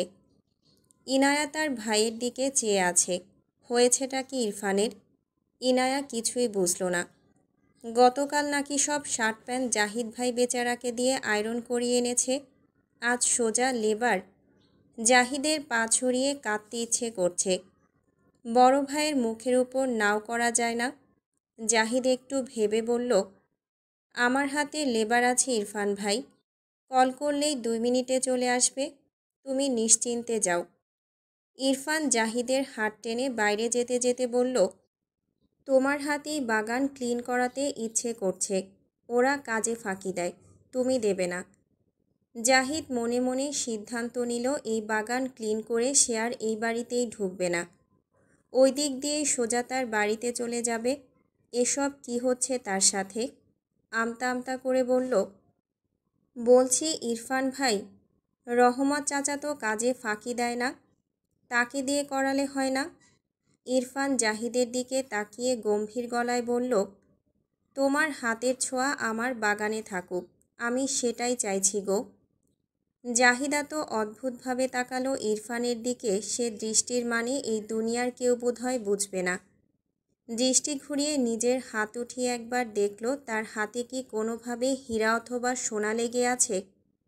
ইরফান উল্টো ঘুরে তার গাড়ির দিকে যেতে যেতে আবারও গম্ভীর গলায় বলল, ভুলেও কাজে ফাঁকি দিয়ে বাড়ির ভেতর যাওয়ার ট্রাই করো না। সব খবর থাকবে আমার কাছে। আমার কথার এদিক ওদিক হলে পানিশমেন্ট পাবে। নিজের বাড়িতে গিয়ে লুকিয়ে থাকলেও। জাহিদ সিদ্ধান্ত নিয়েছে সেই কাজ করে এভাবে ফকির কামলা যাই লাগুক সেই বেশেই সোজা তার বাড়ি চলে যাবে। আর এখানে এক মুহূর্তও নয়। ইরফান ভাইয়ের কিছু হয়েছে যা সে স্বীকার করছে না। আগে তো কখনোই এমন করেনি। যাই হোক, জাহিদ বিড়বিড় করল, কাজ শেষে আর এক মুহূর্ত এখানে নয়। আমার বাড়ি আমারে সেথায় যাহিতে কয়, যেখানে কাজবিহীন শুধু আরাম বিরাম রয়। কাজের বিরহে কবিতা বলার বৃথা চেষ্টা করল ছেলেটা। ইনায়া হাতে একটা ছোট্ট চিরকুট নিয়ে থম মেরে বসে আছে। বারবার ঢোক গিলছে। সে জানে এটা কে দিয়েছে। এই লোক হঠাৎ কোথা থেকে উদয় হলো। চিন্তায় তার মাথা ফেটে যাচ্ছে। কলেজ থেকে ফেরার সময় তার সমান বা তার চেয়ে কিছুটা বড় এক মেয়ে তার হাতে একটা বক্স ধরিয়ে দেয়। ইনায়া তার রুমে এসে বক্স খুলে ভেতরে অনেকগুলো বিভিন্ন রকমের চকলেট পায়, সাথে একটা চিরকুট যেখানে লেখা, you are my little queen, I am back. Maira ইনায়ার ঘরে এসে ইনায়াকে থম মেরে বসে থাকতে দেখে এগিয়ে যায়। ইনায়ার সামনে অনেকগুলো চকলেট দেখে মাইরা ভ্রু কুঁচকে তাকায়। আপু, এগুলো তোমাকে কে দিয়েছে? ইনায়া হাতের চিরকুট মাইরার দিকে এগিয়ে দিলে মাইরা দেখে বলে, আয় হায় আপু, এটা তো তোমার প্রেমিক পুরুষ মনে হচ্ছে। ইনায়া বিরক্ত হয়ে বলল, কচু। মাইরা অবাক হয়ে বলে, কি বলছো? আচ্ছা, তোমার প্রেমিকের নাম কি? এই লোক আমার প্রেমিক না। কিন্তু এখানে বলছে ফিরে এসেছে, মানে আগে ছিল। তোমাদের ব্রেকআপ হয়ে গিয়েছিল, তাই না? আরে না রে বোন, এই লোক চরম বেয়াদব। মাইরা মুখে হাত দিয়ে বলল, বখাটে ছেলে তোমাকে ডিস্টার্ব করছে? দাঁড়াও, আমি তোমার ভাইয়াকে বিচার দিচ্ছি। ইনায়া মাইরার দিকে তাকিয়ে বলল, তুমি যাবে ভাইয়ার কাছে? মাইরা আমতা আমতা করে বলল, তোমার ভাইয়া এখন আমাকে থাপ্পড় মারে না, কিন্তু অদ্ভুত আচরণ করে। থাক, যাব না। ইনায়া হেসে বলল, বিচার দিয়ে লাভ নেই, এই বখাটে উন্নত মানের। কি বলো, সত্যি? ভাইয়ার ফ্রেন্ড। মাইরা বিছানার উপর পা তুলে বসে ভাবুক ভঙ্গিতে বলল, এইবার বুঝলাম, আসলে তোমার ভাইয়া বখাটেদের সাথে ঘুরে ঘুরে এমন খবিশ হয়েছে। দাঁড়াও, আমি বাবাকে বিচার দিচ্ছি। ইনায়া একটা চকলেট ছিঁড়ে খেতে খেতে বলল, পাগলি মেয়ে, সে আমার উঠবি। মাইরা অবাক হয়ে বলল, আমার মনে হচ্ছে তুমি সেই বকাটে ছেলে উঠবিকে ভেতরে ভেতরে পছন্দ করো, উপরে উপরে ভাব নিচ্ছ। মাইরার কথায় ইনায়া থতমত খেয়ে তাকায়। কি ধরিবাজ মেয়ে মাইরা। মাইরা হেসে বলল, তোমরা আমাকে বাচ্চা ভাবলেও আমি কিন্তু অনেক বুঝি। আসলেই লোকটা বখাটে, নাকি শুধু তোমার পার্সোনাল খাতায় সে বখাটে? ইনায়া অবাক হয়ে তাকায় মাইরার দিকে। চকলেটে একটা কামড় বসিয়ে বলে, তুমি যা ভাবছো তাই, কিন্তু এই লোকটা ভাইয়ার মতো। গম্ভীর ভাইয়াকে মানা যায়, কিন্তু বরকে না। মাইরা হেসে বলল, ওদের মন ভালো হয়। ইনায়া ভ্রু কুঁচকে বলল, তুমি কিভাবে জানলে তোমার ভাইয়ার মন ভালো না? ভাইয়া তো খারাপ না, শুধু তোমার সাথেই কেন এমন করে বুঝি না। মাইরা মাথা নিচু করে মলিন মুখে বলল, আসলে আমি ওনার দিক থেকে ভেবেছি আপু, বিয়ে জিনিসটা জোর করে হয় না। ওনার পছন্দের মানুষ থাকতে পারে, সেখানে তার বাবা জোর করিয়ে বিয়ে দিয়ে দিয়েছে আমার সাথে। আসলে কাউকে মন থেকে মেনে নিতে না পারলে কখনোই বিয়ে করা উচিত না। আর এভাবে জোর করে কোনো বাবা মায়ের বিয়ে দেওয়া উচিত না। তোমার বাবা কাজটা ঠিক করেনি আপু। মাইরার কথা শুনে ইনায়া অবাক হয়ে তাকায় মাইরার দিকে। মাইরা দীর্ঘশ্বাস ফেলে আবারও বলে, আমায় তো জোর করে তার ঘাড়ে চাপিয়ে দেওয়া হয়েছে বলতে গেলে। তার সেই রাগ থেকে ধূপধাপ দুই একটা থাপ্পড় খাওয়াই যায় আপু। ইনায়ার চোখ ভিজে গিয়েছে মাইরার কথা শুনে। মৃদুস্বরে বলল, তুমি নিজ ইচ্ছায় বিয়ে করেছিলে ভাইয়াকে? মাইরা হাঁটুতে মাথা ঠেকিয়ে বলল, হুম, আসলে আমার বাড়িতে জায়গা নেই আমার জন্য। কিন্তু তোমার ভাইয়ার চুল বড় তো, তাই আমার কাজিনরা বলেছিল আমার বর বুড়ো। কিন্তু এখানে এসে দেখলাম বুড়ো নয়। আমি ভেবেছিলাম 50 থেকে 60 বছরের কারো সাথে আমার বিয়ে হয়েছে। সেই জায়গায় ভিলেন সুন্দর বর পেয়ে অবাক হয়েছি, সাথে ভালোও লেগেছে। ইনায়া নিজের গালে হাত দিয়ে মন খারাপ করে বলল, আসলে ভাইয়ার রাগ বেশি। তুমি কিছু মনে করো না মাইরা। ভাইয়া এমনিতে খুবই ভালো, শুধু তোমার ক্ষেত্রে কেমন যেন বুঝতে পারছি না। মাইরা মন খারাপ করে বলল, আমি তো বললামই আপু, ওনার জায়গা থেকে উনি অনেকটাই ঠিক আছেন। বাবা আর তুমি আমায় কত ভালোবাসো। এই বাসায় এসে তোমাদের ভালোবাসা পেয়ে আমি অনেক ভালো আছি। ইনায়া চুপ করে রইল। মাইরা নিজেকে স্বাভাবিক করে মৃদু হেসে বলল, আপু, চকলেটগুলো কি খেতে পারি? ইনায়া রেগে বলল, তুমি পারমিশন কেন নাও মাইরা? বড় বোন বলো অথচ পর্দের মতো আচরণ করো। মাইরা ফটাফট চকলেটের প্যাকেট ছিঁড়ে হেসে বলল, এত বেশি ভাবলে তোমার ভাগে একটাও পৌঁছাবে না। ইনায়া হেসে বলল, না থাকলে তোমার কান টানবো, তুমি বড় বোনের কানমলা খাবে। মাইরা হাসতে লাগলো। ইনায়াও হাসলো মাইরার দিকে তাকিয়ে। মাইরা মেয়েটাকে 90% সময় বাচ্চা লাগলেও মাঝে মাঝে অনেক বেশি বড় লাগে ইনায়ার কাছে। মাইরা ফিজিক্স বই নিয়ে বসে আছে। তার মাথা কেমন যেন ভারী লাগছে। আর 20 দিন পর পরীক্ষা, কিন্তু পড়া তো সব গুলিয়ে খেয়েছে। অন্য সাবজেক্টগুলোর অবস্থা এতটা করুণ নয় যতটা ফিজিক্সের অবস্থা। বই নিয়ে ইনায়ার ঘরে গেল। ইনায়া ফোন স্ক্রল করছিল। মাইরাকে বই হাতে দেখে জিজ্ঞেস করে, কি হয়েছে মাইরা? মাইরা মনমরা হয়ে ইনায়ার পাশে বসে বই এগিয়ে দিয়ে বলল, আপু, আমাকে কয়েকটা অধ্যায় বুঝিয়ে দেবে? আমি পড়েছিলাম, এখন কেমন যেন গুলিয়ে যাচ্ছে। ইনায়া মাইরার বই নিয়ে উল্টে পাল্টে দেখল। এরপর মাথা তুলে বলল, আমি বোঝাতে পারবো, কিন্তু তুমি হয়তো কিছুই বুঝবে না। একটু ভেবে বলল, ভাইয়া পারবে। জাহার আপুকে তো ভাইয়াই পড়িয়েছিল। মাইরা ভ্রু কুঁচকে বলল, উনি তো ভার্সিটির ইংলিশ টিচার। হুম, কিন্তু তোমাকে ফিজিক্স বোঝাতে পারবে। নো প্রবলেম, এসো। মাইরা দ্রুত বলে, না না আপু, দরকার নেই। তোমার ভাইয়ার থাপ্পড় খাওয়ার চেয়ে ফেল করা ভালো। ইনায়া অসহায় মুখ করে বলল, মাইরা, ভাইয়া কিছুই বলবে না। উল্টো তুমি একটা অধ্যায় বুঝতে চাইলে ভাইয়া একটার জায়গায় দুটো অধ্যায় খুব সুন্দর করে বুঝিয়ে দেবে।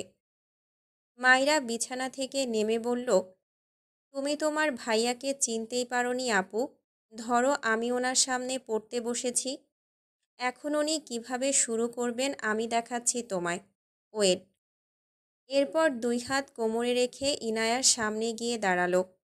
ডান হাত উঁচিয়ে গম্ভীর মুখের অ্যাক্টিং করে বলল, ব্লা ব্লা ব্লা, স্টুপিড, ব্লা ব্লা ইডিয়েট, ব্লা ব্লা ব্লা ইডিয়েট, ব্লা ব্লা ব্লা স্টুপিড। বুঝেছ স্টুপিড? ইনায়া চোখ বড় বড় করে মাইরার দিকে তাকিয়ে আছে। মাইরা হঠাৎই হাত এগিয়ে থাপ্পড় মারার ভঙ্গি করে বলে, থাপ্পড় দিয়ে সব দাঁত ফেলে দেব স্টুপিড। ইনায়া তবদা খেয়ে মাইরার দিকে চেয়ে আছে। মাইরা তার অ্যাক্টিং শেষ করে লম্বা শ্বাস ফেলে। এরপর মুখে হাত দিয়ে হাওয়া খাওয়ার ভঙ্গি করে বলে, তুমি কিছু বুঝেছ আপু? বোঝনি তো? বুঝবে কি করে? উনি স্টুপিড আর ইডিয়েট ছাড়া কথাই বলতে পারে না। এত এত স্টুপিড আর ইডিয়েটের মাঝে পড়ার লাইনই খুঁজে পাবো না। বুঝবো কি করে বলো? আসলে তোমার ভাই একটা গন্ডার, অনুভূতি নেই। জানো, সেদিন আমার গায়ে যত শক্তি ছিল সব শক্তি দিয়ে কামড় বসালাম, তার কোনো রিয়াকশনই নেই। আরে, মানুষকে মশা কামড় দিলেও তো একটু আউ করে, ওই লোকটা তাও করল না। কি একটা অবস্থা! ইনায়া চোখ বড় বড় করে থেমে থেমে বলল, ভাইয়া। মাইরা বাম হাত কোমরে রেখে ডান হাতে কপালে একটা আলতো থাপ্পড় দিয়ে বলল, হ্যাঁ আপু, তোমার ভাইয়ার কথাই তো বললাম। ইনায়া ঢোক গিলে বলে, তোমার পেছনে ভাইয়া। ইনায়ার কথা শুনে মাইরার মুখ শুকিয়ে যায়। মুহূর্তেই মুখটা অসহায় হয়ে যায়। ধীরে ধীরে ঘাড় বাঁকিয়ে তাকালে দেখল, তার থেকে দুই হাত দূরত্বে ইরফান দাঁড়িয়ে আছে। মাইরা ঢোক গেলে ইরফানের দিকে ঘুরে দাঁড়িয়ে থেকে আমতা আমতা করে বলে, আপনি কেন আসলেন? ইরফান তীক্ষ্ণ চোখে চেয়ে আছে মাইরার পানে। গম্ভীর গলায় বলল, তোমাকে থাপড়াতে। সাথে সাথে মাইরার দুই হাত দুই গালে চলে যায়। কাঁদো কাঁদো মুখ করে বলে, না, আমি ওসব আপনাকে বলিনি, আপনার যমজ ভাইকে বলেছি, বিশ্বাস করুন। ইরফান বিরক্ত হলো। ইনায়ার দিকে তাকিয়ে বলল, ফাইজের কল রিসিভ করবি। ইনায়া মাথা নিচু করে থাকলো, কিছুই বলল না। ইরফান ধমকে বলে, কথা কানে গিয়েছে? ইনায়া মাথা নিচু করেই মুখ বাঁকায়, উপর থেকে মাথা নাড়িয়ে সম্মতি জানায়। ইরফান মাইরার দিকে তাকিয়ে বলে, আমার ঘরে এসো। মাইরা কাঁদো কাঁদো মুখ করে বলল, কেন? ইরফান রেগে বলল, থাপ্পড় দেব তাই, ইডিয়েট। কথাটা বলেই গটগট পায়ে ইনায়ার ঘর থেকে বেরিয়ে যায়। ইনায়া মাইরার দিকে বই এগিয়ে দিয়ে বলে, ভাইয়ার ঘরে যাও, বুঝিয়ে দেবে। মাইরা মাথা দুই দিকে নাড়িয়ে বলল, না আপু, শুনলে না, তোমার ভাইয়া আমাকে মারবে বলে যেতে বলেছে। ইনায়া বই নিয়ে বিছানা থেকে নেমে বলল, আরে বোকা, তোমাকে বুঝিয়ে দেবে এজন্যই যেতে বলেছে। মারলে তো এখনই মারত। মাইরা ভাবল, তাও তো ঠিক। অতপর ইনায়ার হাত ধরে বলল, তুমি আমার পাশে বসে থাকবে, ঠিক আছে? ইরফানের ঘরের দরজার সামনে দাঁড়িয়ে আছে মাইরা। ইনায়াকে দরজা খুলতেও দিচ্ছে না, নিজেও খুলছে না। মাইরা তখনকার তার বলা কথাগুলো শুরু থেকে ভেবেছে। সে শিওর আজ থাপ্পড় পড়বে তার গালে। ইনায়া হাই তুলছে বারবার। রাত বাজে 11টা। এদিকে মাইরা স্ট্যাচু হয়ে দাঁড়িয়ে আছে। ইনায়া ঘুমিয়ে পড়ে যাবে মনে হচ্ছে। মাইরার পাশে বসার সুযোগ তার হবে না। এখন তাকে ঘুমাতে হবে। উপায় না পেয়ে ইরফানের ঘরের দরজা বাঁ হাতে ধাক্কা দিয়ে ডান হাতে মাইরাকে ঘরের ভেতরে ধাক্কা দেয়। মাইরা বুঝতে পারেনি ইনায়া এমনটা করবে। মিটিমিটি আলোয় ঘেরা ঘরে মাইরা হুমড়ি খেয়ে পড়েছে, কিন্তু মেঝেতে নয়, ইরফানের উপর। মাইরার পা ছড়িয়ে কাঁদতে ইচ্ছে করছে। ইনায়াও এখন তাকে আর সঙ্গ দেয় না। বাঘের মুখে ধাক্কা মেরে চলে যায়। ইরফান গম্ভীর গলায় শক্ত কণ্ঠে বলল, সারা রাত এভাবেই থাকার ইচ্ছে নিয়ে এসেছ স্টুপিড। মাইরা দ্রুত ইরফানের থেকে দূরে সরে দাঁড়ায়। ইরফানের পরনে শার্ট নেই। মাইরা এদিক ওদিক তাকিয়ে বলে, আপনার জামা কাপড় নেই? ইরফান কফির মগে চুমুক দেয়, কিছুই বলে না। মাইরার মনে হলো সে ফেল করবে। একবার ফেল করলে কিছুই হবে না, এই গন্ডারের কাছে পড়ার ইচ্ছে নেই। উল্টো ঘুরে যেতে নিলে ইরফান তার আগেই এগিয়ে গিয়ে তার ঘরের দরজা লক করে দেয়। মাইরা থতমত খেয়ে তাকায়। ইরফান ঘরের বড় লাইট জ্বালিয়ে সোফায় বসে। সামনের টেবিলে কফির মগ রেখে বলে, কাম। মাইরা এগিয়ে গেল। সোফার ছোট টুলে বসে ইরফানের দিকে বই এগিয়ে দিয়ে কোমরে ডান হাত দিয়ে বলল, আপনি শার্ট পরুন, নয়তো আমি আপনার কাছে পরব না। ইরফান মাইরার কথায় পাত্তা দিল না। বই উল্টে পাল্টে দেখে রেগে বলল, জীবনে বই খুলেছিলে? মাইরা আমতা আমতা করে বলল, আমি পড়েছি, শুধু দাগাইনি। এর পেছনে একটা মহৎ কারণ আছে, আর সেটা হলো বইটা অনেক কষ্ট করে ছাপিয়েছে মানুষ। আমি তাদের কষ্ট করে করা কাজকে সম্মান করতেই বইটা নতুন রেখেছি, একটাও দাগ লাগতে দেইনি।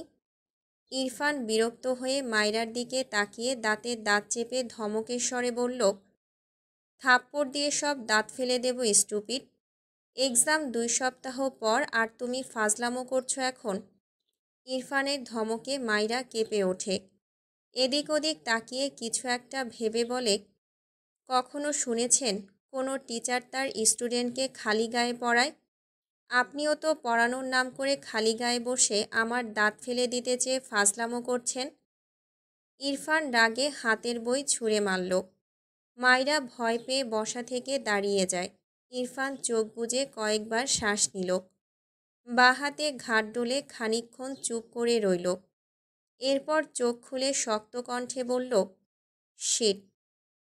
মাইরা ঢোক গিলে আবারও আগের জায়গায় বসে। মুখে হাত দিয়ে আছে, কথা বলা যাবে না। সে মুখ খুললে যে ব্রেক থাকে না।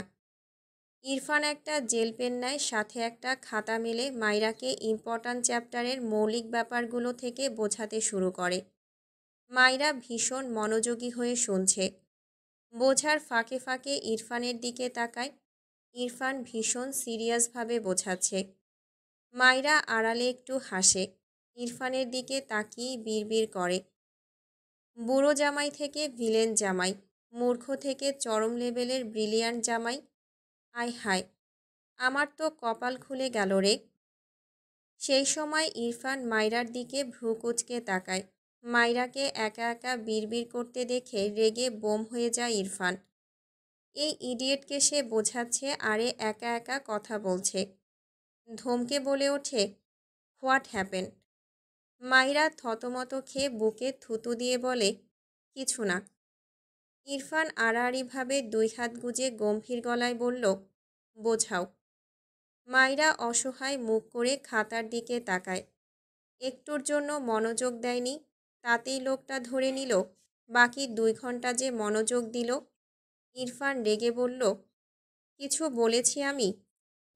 মাইরা খাতার দিকে তাকায়। বর্তনীর অধ্যায় এটা। সিরিজ সার্কিট আর প্যারালাল সার্কিটের আঁকাবাঁকা চিত্র। মাইরা তো এসব ভুলে গিয়েছিল বলেই এসেছিল, কিন্তু এই জায়গায় এসেই মনোযোগটা বিচ্ছিন্ন হয়ে গেল। মাথা তুলে ইরফানের দিকে তাকায়। ইরফান তীক্ষ্ণ চোখে মাইরার দিকেই চেয়ে আছে। মাইরা জিভ দিয়ে ঠোঁট ভিজিয়ে বলে উঠল, বিসমিল্লাহ। ইরফান ভ্রু কুঁচকে বলল, হোয়াট? মাইরা মেকি হেসে বলল, প্রিপারেশান নিলাম। শুনুন, আমি আপনাকে বোঝাচ্ছি। প্যারালাল মানে হলো, গম্ভীর রাগী বদমেজাজি লালিত চোখজোড়ার এক টিচার তার স্টুডেন্টকে প্রতিনিয়ত বলতে থাকবে, স্টুপিড ইডিয়েট, থাপ্পড় দিয়ে দাঁত ফেলে দেব। এভাবেই সেই লাল টিচার স্টুডেন্টকে প্যারা দিতে থাকবে। এটাই হলো প্যারালাল।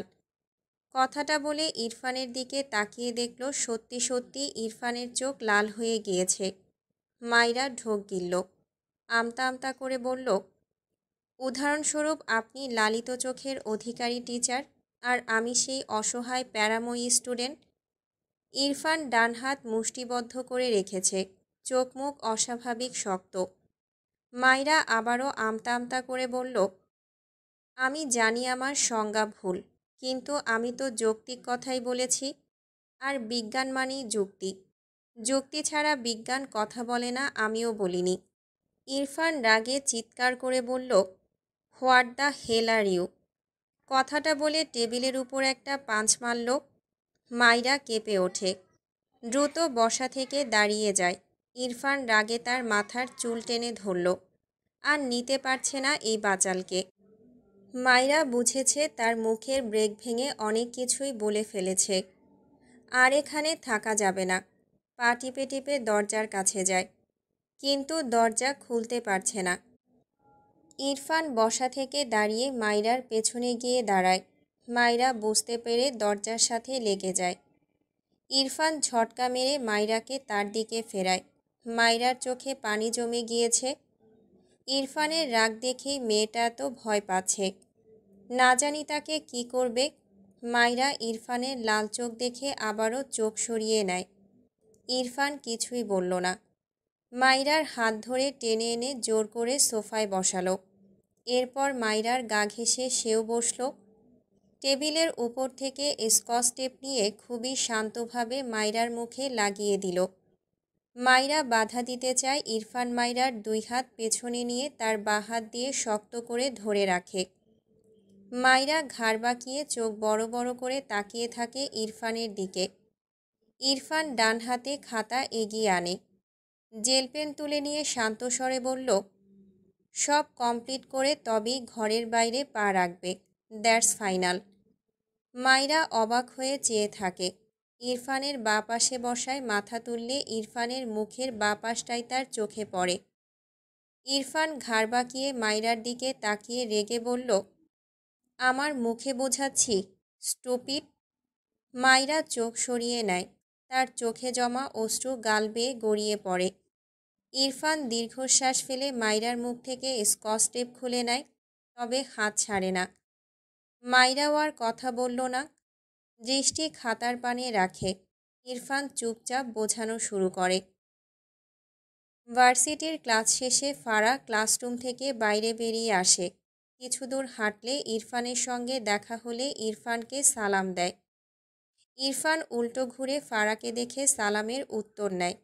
অতঃপর বলে, ফাইজ কোথায়? ফারা মাথা নাড়িয়ে বলল, ভাইয়ার আমাকে নিতে আসার কথা, কিছু বলবেন? ইরফান পকেটে হাত রেখে বলল, আমার কল রিসিভ করছে না, ওকে বলবে ফোন চেক করতে। ফারা মাথা নাড়িয়ে সম্মতি দিয়ে বলল, জি আচ্ছা ভাইয়া। এই বলে এগিয়ে যায়। রাস্তার পাশে দাঁড়িয়ে থাকে বেশ কিছুক্ষণ, কিন্তু তার ভাইকে দেখা যায় না। বিরক্ত হয়। তার পাশে ক্লাসের একটা মেয়ে এসে দাঁড়ায়। কার জন্য অপেক্ষা করছো? ফারা রাস্তার দিকে তাকিয়ে থেকে বলে, ভাইয়া। কথাটা বলতেই কয়েক হাত দূরত্ব থেকে শুদ্ধ ডাকে, এই যে মেয়ে, এসো। ফারা বিরক্ত হয়ে শুদ্ধর দিকে তাকিয়ে চোখ সরিয়ে নেয় সাথে সাথে। তার পাশের মেয়েটা অবাক হয়ে বলল, এটা তো আমাদের স্যার, তোমাকে ডাকছে কেন? আমার ভাই হয় তাই। এরপর ফারা হাত নেড়ে বলল, আসছি বাই। ততক্ষণে শুদ্ধ ফারাদের অনেকটাই কাছে এসে দাঁড়িয়েছে। ফারার পাশের মেয়েটা শুদ্ধকে সালাম দিয়ে পাশ কাটিয়ে চলে যায়। শুদ্ধ ভ্রুকুচকে বলল, লেট করেছ কেন? ফারা মাথা নিচু করেই বলল, কেন ডাকছেন? শুদ্ধ ফারার দিকে আরেকটু এগিয়ে এসে বলল, চোখের দিকে তাকিয়ে কথা বলতে হয়, এটা ভদ্রতা। ফারা মাথা নিচু করেই বলল, মানুষকে অকারণে ব্লেম না দেওয়াটাও ভদ্রতা। শুদ্ধ ঠোঁট বাঁকিয়ে একটু হাসল। গতকাল ইরফানের উপর বিরক্ত হয়ে এই মেয়েকে একটু তেড়া কথা বলেছে, অমনি আর তাকাচ্ছে না। গলা ছেড়ে গম্ভীর গলায় বলল, শোনো, আমি তোমার টিচার, তাই আমার ভুল না ধরে নিজের ভুল শুধরাও। এবার ফারা মাথা তুলে রেগে তাকায় শুদ্ধর দিকে। শুদ্ধ ফারার দিকেই চেয়ে আছে। ফারা রেগে বলল, সেটা ভার্সিটির গণ্ডির মধ্যে, এখানে নয়। আপনি জানতো আমায় বিরক্ত করছেন কেন? শুদ্ধ রাগান্বিত স্বরে বলল, থাপ্পড় খাবে মেয়ে, উঁচু গলা আমার পছন্দ নয়। ফারা মাথা নিচু করে নেয়। শুদ্ধ মৃদুস্বরে বলল, গাড়িতে গিয়ে বসো, ভাইয়া আসবে। আসবে না নিষেধ করে দিয়েছি, তুমি আমার সাথে যাবে। ফারা ভীষণ রেগে যায়, আবারও মাথা তুলে দাঁতে দাঁত চেপে বলে, আমি আপনার সাথে যাব না। শুদ্ধ প্যান্টের পকেটে হাত গুজে আরও খানিকটা এগিয়ে আসে ফারার দিকে। ভাবলেশীনভাবে বলল, তোমাকে আমার সাথেই যেতে হবে। ফারা আবারও রেগে বলে, আমি জীবনেও আপনার সাথে যাব না। শুদ্ধর মেজাজ বিগড়ে যায়। ফারার হাত ধরে শক্ত করে। ফারা অবাক হয়ে বলে, আরে আমার হাত ছাড়ুন তো। শুদ্ধ শুনল না, পায়ের গতি বাড়িয়ে গাড়ির দিকে এগিয়ে যায়। ড্রাইভিং সিটের পাশে দরজা খুলে বলল, উঠে বসো। ফারা শক্ত হয়ে দাঁড়িয়ে থাকে। শুদ্ধ রেগে শক্ত কণ্ঠে বলল, ফারা, আমার ধৈর্যের পরীক্ষা নিও না। থাপ্পড় খেতে না চাইলে চুপচাপ বসো। ফারার চোখ টলমল করে ওঠে। শব্দ করে গাড়িতে উঠে বসে। শুদ্ধ দীর্ঘশ্বাস ফেলে ড্রাইভিং সিটে গিয়ে বসে। আর চোখে একবার ফারার দিকে তাকায়। এরপর গাড়ি স্টার্ট দেয়। কিছু দূর গিয়ে হঠাৎই শুদ্ধ আবেগী স্বরে বলে উঠল, মেয়ে যার ভেতর পড়ে সেই বোঝে, যে পোড়ায় সে তো বোকা সাজে। ফারা চোখ বুজে আছে। শুদ্ধ গাড়ির স্পিড বাড়ায়। ঠোঁটের কোণে মৃদু হাসির রেখা। লং ড্রাইভে যেতে চাইছো? শুদ্ধর কথা শুনে ফারা চোখ মেলে তাকায়। শুদ্ধ স্টিয়ারিংয়ের ডান হাত রেখে ফারার দিকে তাকিয়ে বলল, আমার বউয়ের হকে আবারও ভাগ বসাতে চাইছো? কি সাহস! ফারার ইচ্ছে করল এই লোকে সবগুলো চুল ছিঁড়ে ফেলতে। গাড়ি থামানো। ফারা বাম দিকে তাকালে দেখল তাদের বাড়ি পৌঁছে গিয়েছে। শুদ্ধর দিকে আর তাকালোই না, দ্রুত গাড়ি থেকে নেমে দাঁড়ালো।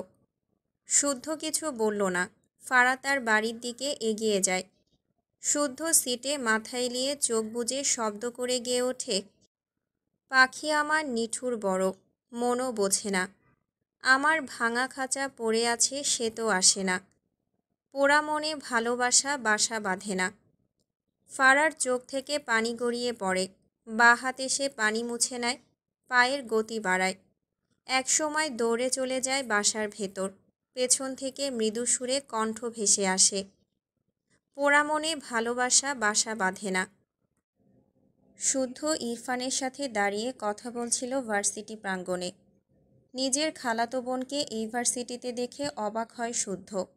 এগিয়ে গিয়ে বলে, আরে আপু, তুমি এখানে? মিশকা মৃদু হেসে বলল, এই পথ দিয়ে যাচ্ছিলাম, ভাবলাম তোমার সাথে দেখা করে যাই। সামনের ক্যাফেতে চলো, গিয়ে বসি।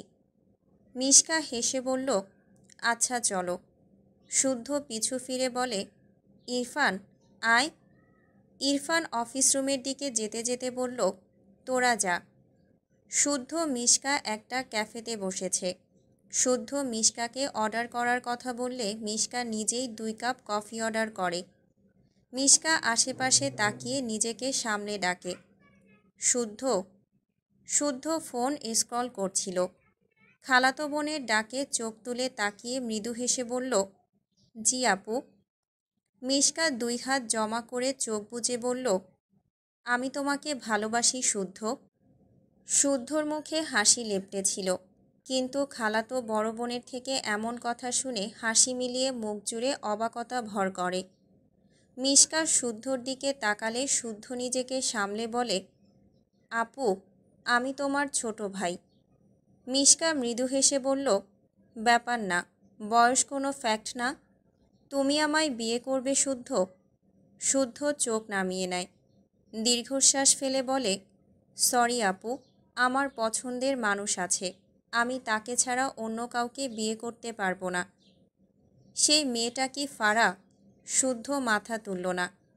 ফারার মুখটা চোখের পর্দায় ভাসতেই ঠোঁটের কোণে এক কোমল স্নিগ্ধ হাসি ফুটে ওঠে। মিশকার দিকে তাকিয়ে বলে, জি আপু। কথাটা বলে বসা থেকে উঠে দাঁড়ায়।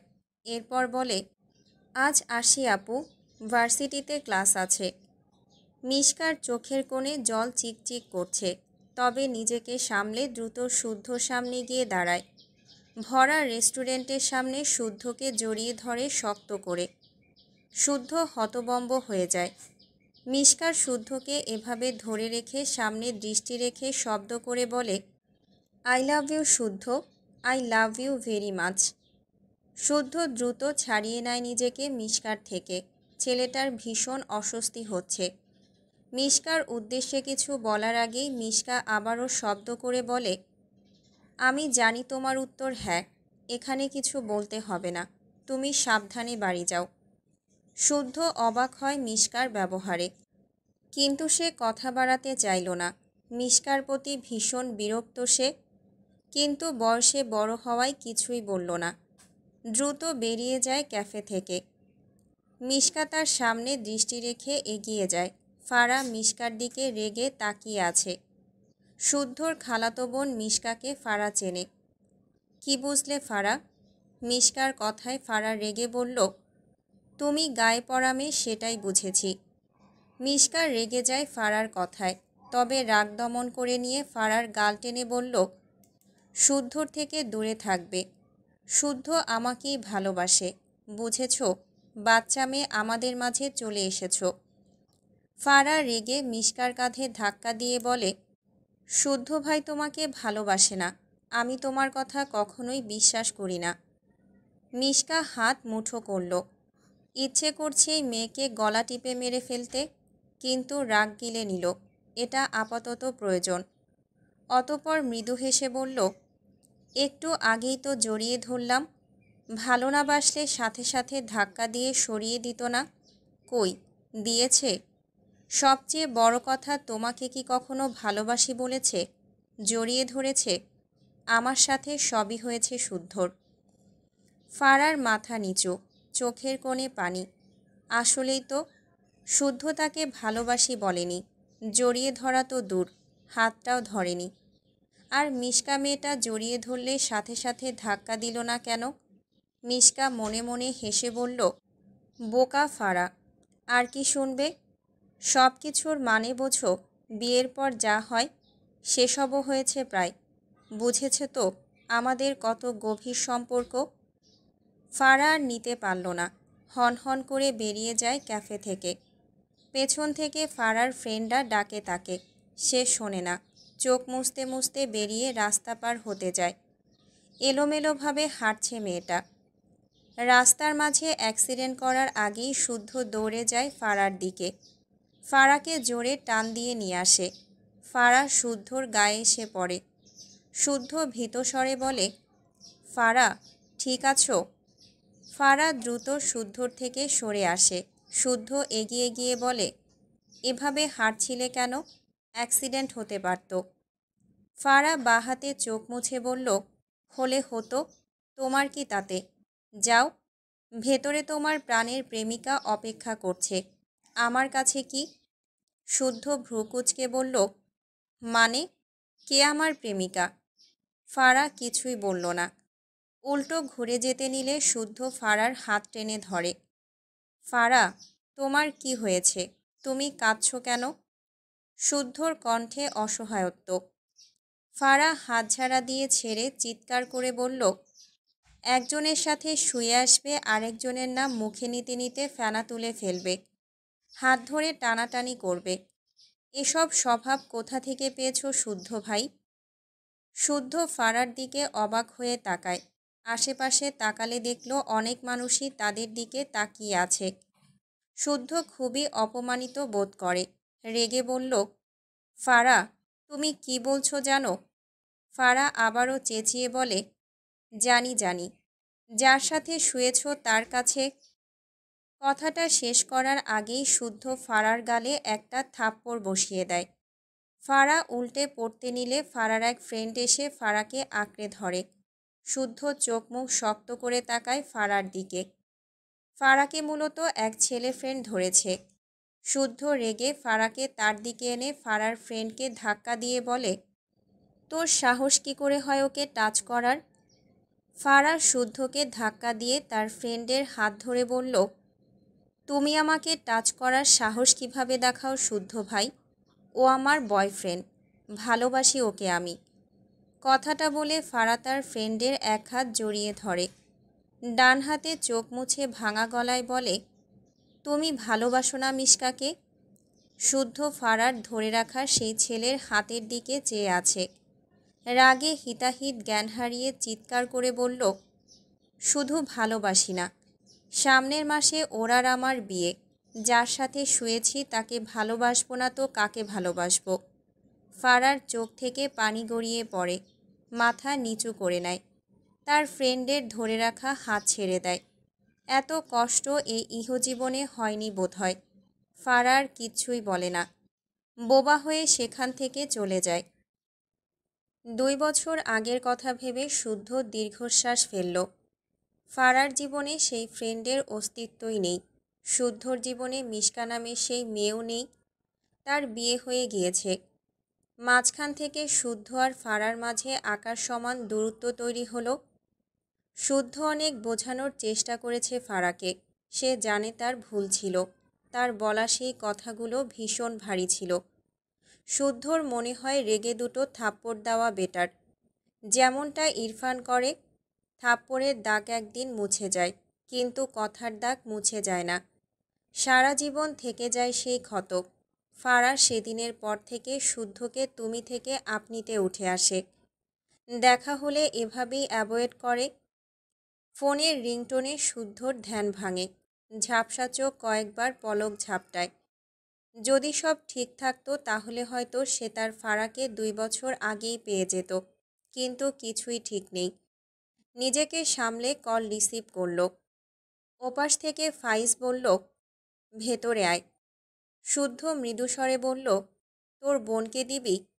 নিতে পারলে নিয়ে যা। শুদ্ধ সিটে মাথা এলিয়ে শক্ত কণ্ঠে বলল, আই সোয়ার ফাইজ, তোর ঘাড়তারা বোনকে আমি তোর বিয়ের আগেই বিয়ে করব। আমাকে 2 বছরের বিরহের আগুনে জ্বালিয়ে ছারখার করল মেয়েটা। আর নিতে পারছি না। প্রয়োজন পড়লে ওকে কিডন্যাপ করে বিয়ে করে ওর তেড়ামি ছুটাবো আমি। কথাগুলো বলে কল কেটে ফোন ছুঁড়ে মারল পাশের সিটে। অসহ্য লাগছে তার সব কিছু। ইরফানের ডিভোর্সের ব্যাপারে কিছু বললে না যে? তারেক নওয়াজ স্ত্রীর কথায় তার দিকে তাকায়, মৃদু হেসে বলে, এটার প্রয়োজন হবে না। ইরফানকে একটু সময় দাও, ও মাইরাকেই মেনে নেবে ইনশাআল্লাহ। রুমা নওয়াজ জাহারার কথা বলতে চাইল, কিন্তু তার মন সায় দেয় না এতে। জাহারা নিজের বোনের মেয়ে হলেও ইরফানের বিয়ে হয়ে গিয়েছে। সেই বিয়ে ভেঙে বোনের মেয়ের সাথে বিয়ে দেবে, ব্যাপারটা কেমন যেন। সবচেয়ে বড় কথা, ইরফান নিজেও হয়তো এটা মানবে না। রুমা নওয়াজ আর সাহস করলেন না এই ব্যাপারে এগোতে। বিয়ে ভাঙার ব্যাপারটা তার নিজের কাছেই ভীষণ দৃষ্টিকটু লাগে। তার বোন আর জাহারা চলে গিয়েছে। ভাবলেন বোনকে বুঝিয়ে বলবেন একবার। ফাইজ আর ওর ফ্যামিলি কিছুক্ষণের মাঝেই পৌঁছে যাবে। সব রেডি করেছ? রুমা নওয়াজ দীর্ঘশ্বাস ফেলে বলল, দেখছি। রুমা নওয়াজ রান্নাঘরে গিয়ে মাইরাকে দেখে বলে, কি করছো এখানে? মাইরা মাথা নাড়ল, কিছু না। রুমা নওয়াজ মাইরার দিকে তাকালো। মেয়েটা একটা সুতির 3 পিস পরে আছে। তিনি গম্ভীর গলায় বললেন, আমার ঘরে এসো। এই বলে তার ঘরের দিকে এগিয়ে গেলে মাইরা তার শাশুড়ির পিছু পিছু যায়। রুমা নওয়াজ আলমারি থেকে একটা সুন্দর কালো রঙের সিল্কের কাতান শাড়ি বের করে মাইরার হাতে দেয়। মাইরা ভ্রুকুচকে চেয়ে আছে শাড়িটার দিকে। এটা দিয়ে তার কী কাজ? তার ভাবনাকে স্থির করতে রুমা নওয়াজ গম্ভীর গলায় বলল, বাসায় মানুষ আসবে, এই শাড়িটা এখন গিয়ে পরে নাও। মাইরার মনে পড়ে যায় আস্ত ইনায়ার শ্বশুরবাড়ি থেকে লোক আসার কথা, তবে সে তো শাড়ি পরতে জানে না। শাড়িটা থেকে দৃষ্টি তুলে শাশুড়ি মায়ের পানে চেয়ে অসহায় কণ্ঠে বলল, আন্টি, আমি তো শাড়ি পরতে পারি না। রুমা নওয়াজ রেগে গেলেন, আমি তোমার আন্টি? মাইরা আমতা আমতা করে বলল, সরি সরি মা। রুমা নওয়াজ তার ঘরে দরজা চাপিয়ে দিলেন। এগিয়ে এসে মাইরার হাত থেকে শাড়ি নিজের হাতে নিলেন। এরপর শাড়ির ভাঁজ থেকে ব্লাউজ পেটিকোট বের করে মাইরার হাতে দিয়ে বললেন, এই দুটো পরে এসো যাও। মাইরা বুঝল তার শাশুড়ি তাকে শাড়ি পরিয়ে দেবে। কথা না বাড়িয়ে ঝটপট ওয়াশরুম থেকে জামা পাল্টে এলো। রুমা নওয়াজ খুব সুন্দর করে কুচি করে শাড়ি পরিয়ে দেয় মাইরাকে। শাড়ি পরানো সম্পূর্ণ করে মাইরার পানে তাকায়। ফর্সা উজ্জ্বল গায়ে কালো রঙের সিল্কের তৈরি কাতান শাড়িটা যেন জ্বলজ্বল করছে। মাইরার সিল্কি চুলগুলো কোমরের নিচ অবধি ঠাঁই পেয়েছে। রুমা নওয়াজ মনে মনে পড়লেন, মাশাল্লাহ। মাইরার শাড়ি পরে ভীষণ আনইজি লাগছে। আগে কখনো শাড়ি পরা হয়নি, এটাই প্রথম। যদিও শাশুড়িমা তাকে ভালোভাবেই পিন আপ করে শাড়ি পরিয়ে দিয়েছে, তবুও অস্বস্তি হচ্ছে। মাইরা রুমা নওয়াজের দিকে তাকিয়ে হেসে বলল, শাশুড়িমা, আমাকে কি ভালো লাগছে? রুমা নওয়াজ ভ্রু কুঁচকে তাকায় মাইরার দিকে। শাশুড়িমা, এটা কেমন সম্বোধন? তিনি ছোট করে বললেন, ভালো লাগছে। তোমার ঘরে গিয়ে নিজেকে পরিপাটি করো, আমার কাজ আছে। কথাটা বলে তিনি ঘর থেকে বেরিয়ে যায়। মাইরা ধীরে ধীরে আয়নার সামনে গিয়ে নিজেকে দেখল। আসলেই সুন্দর লাগছে তো। আয়নার দিকে আরেকটু এগিয়ে গিয়ে বলল, আয় হায়, শাড়ি পরলে এত সুন্দর লাগে আমাকে। পেছন থেকে তারেক নওয়াজ ঘরে আসতে আসতে বলল, আমার আম্মু কিন্তু ভীষণ সুন্দর, আজ সেটা 1000 গুণ বেড়ে গিয়েছে। শ্বশুরের গলা পেয়ে মাইরা কিছুটা লজ্জা পায়। আয়না থেকে দূরে সরে আসে। আমতা আমতা করে বলে, বাবা, আমি যাই। এই বলে দ্রুত ঘর থেকে বেরিয়ে যায়। ইনায়ার ঘরে গিয়ে দেখে ইনায়া একা একা শাড়ি পরছে। মাইরা দৌড়ে ইনায়ার দিকে যেতে গেলে শাড়ির কুচি প্রায় অর্ধেক খুলে যায়। মেয়েটার মনেই নেই সে শাড়ি পরেছে। মাঝপথেই দাঁড়িয়ে অসহায় চোখে আধখোলা শাড়ির দিকে তাকায়। ইনায়া হেসে বলে, মাইরা, তোমায় অনেক সুন্দর লাগছে।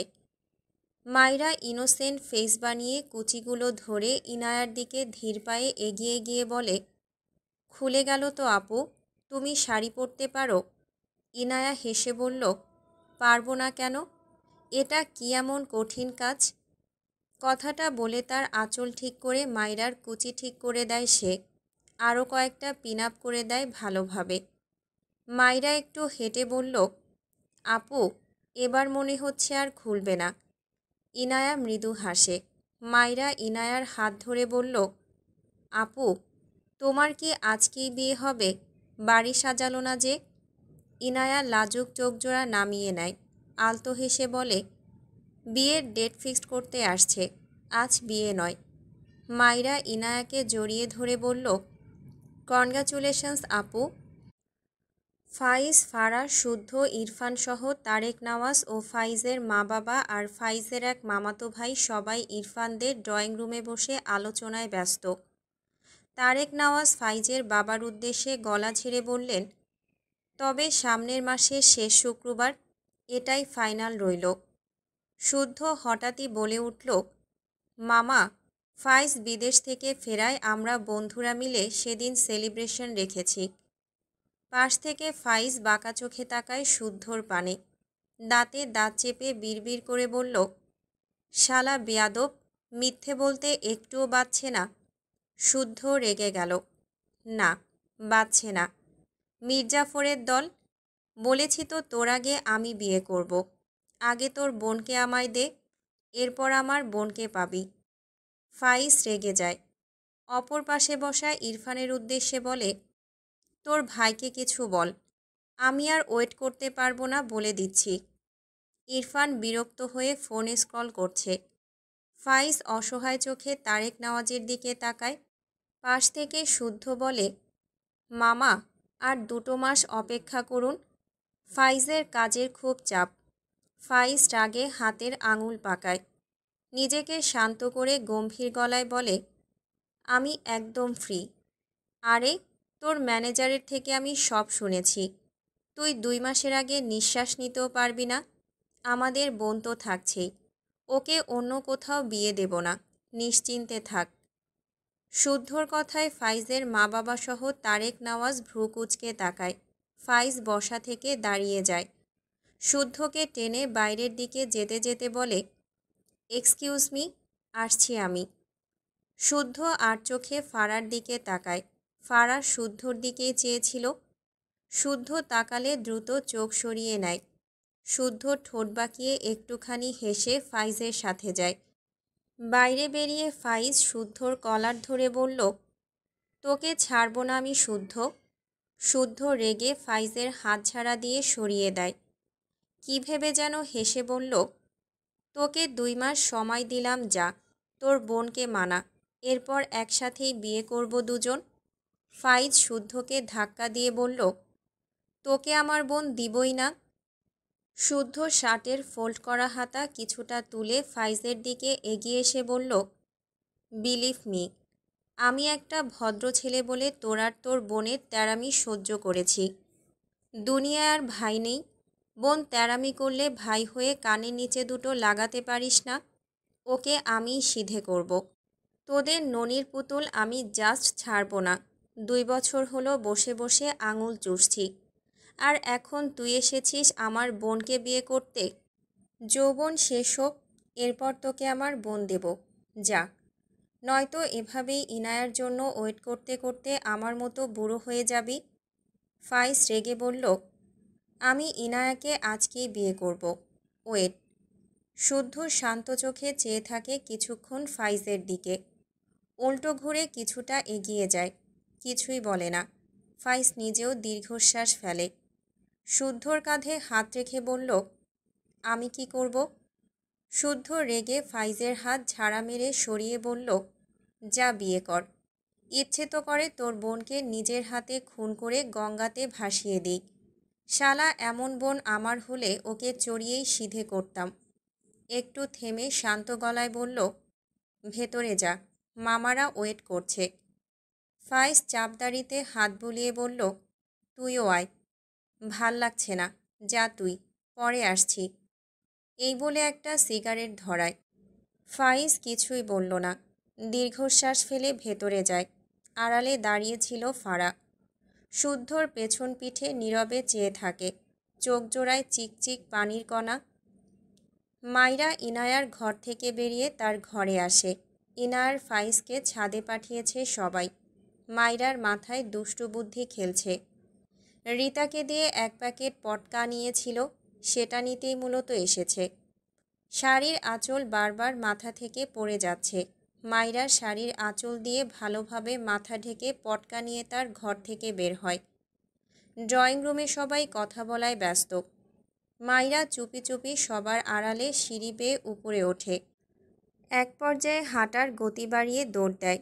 সেই সময় ফাইজের মামাতো ভাইয়ের চোখ পড়ে সিঁড়ির দিকে। মাইরা দৌড় দেওয়ায় মাথা থেকে শাড়ির আঁচল পড়ে গিয়ে সিল্কি চুলগুলো উন্মুক্ত হয়ে যায়। ফাইজের মামাতো ভাই ইনায়ার সাথে পড়ে, খুব বেশি বড় নয়।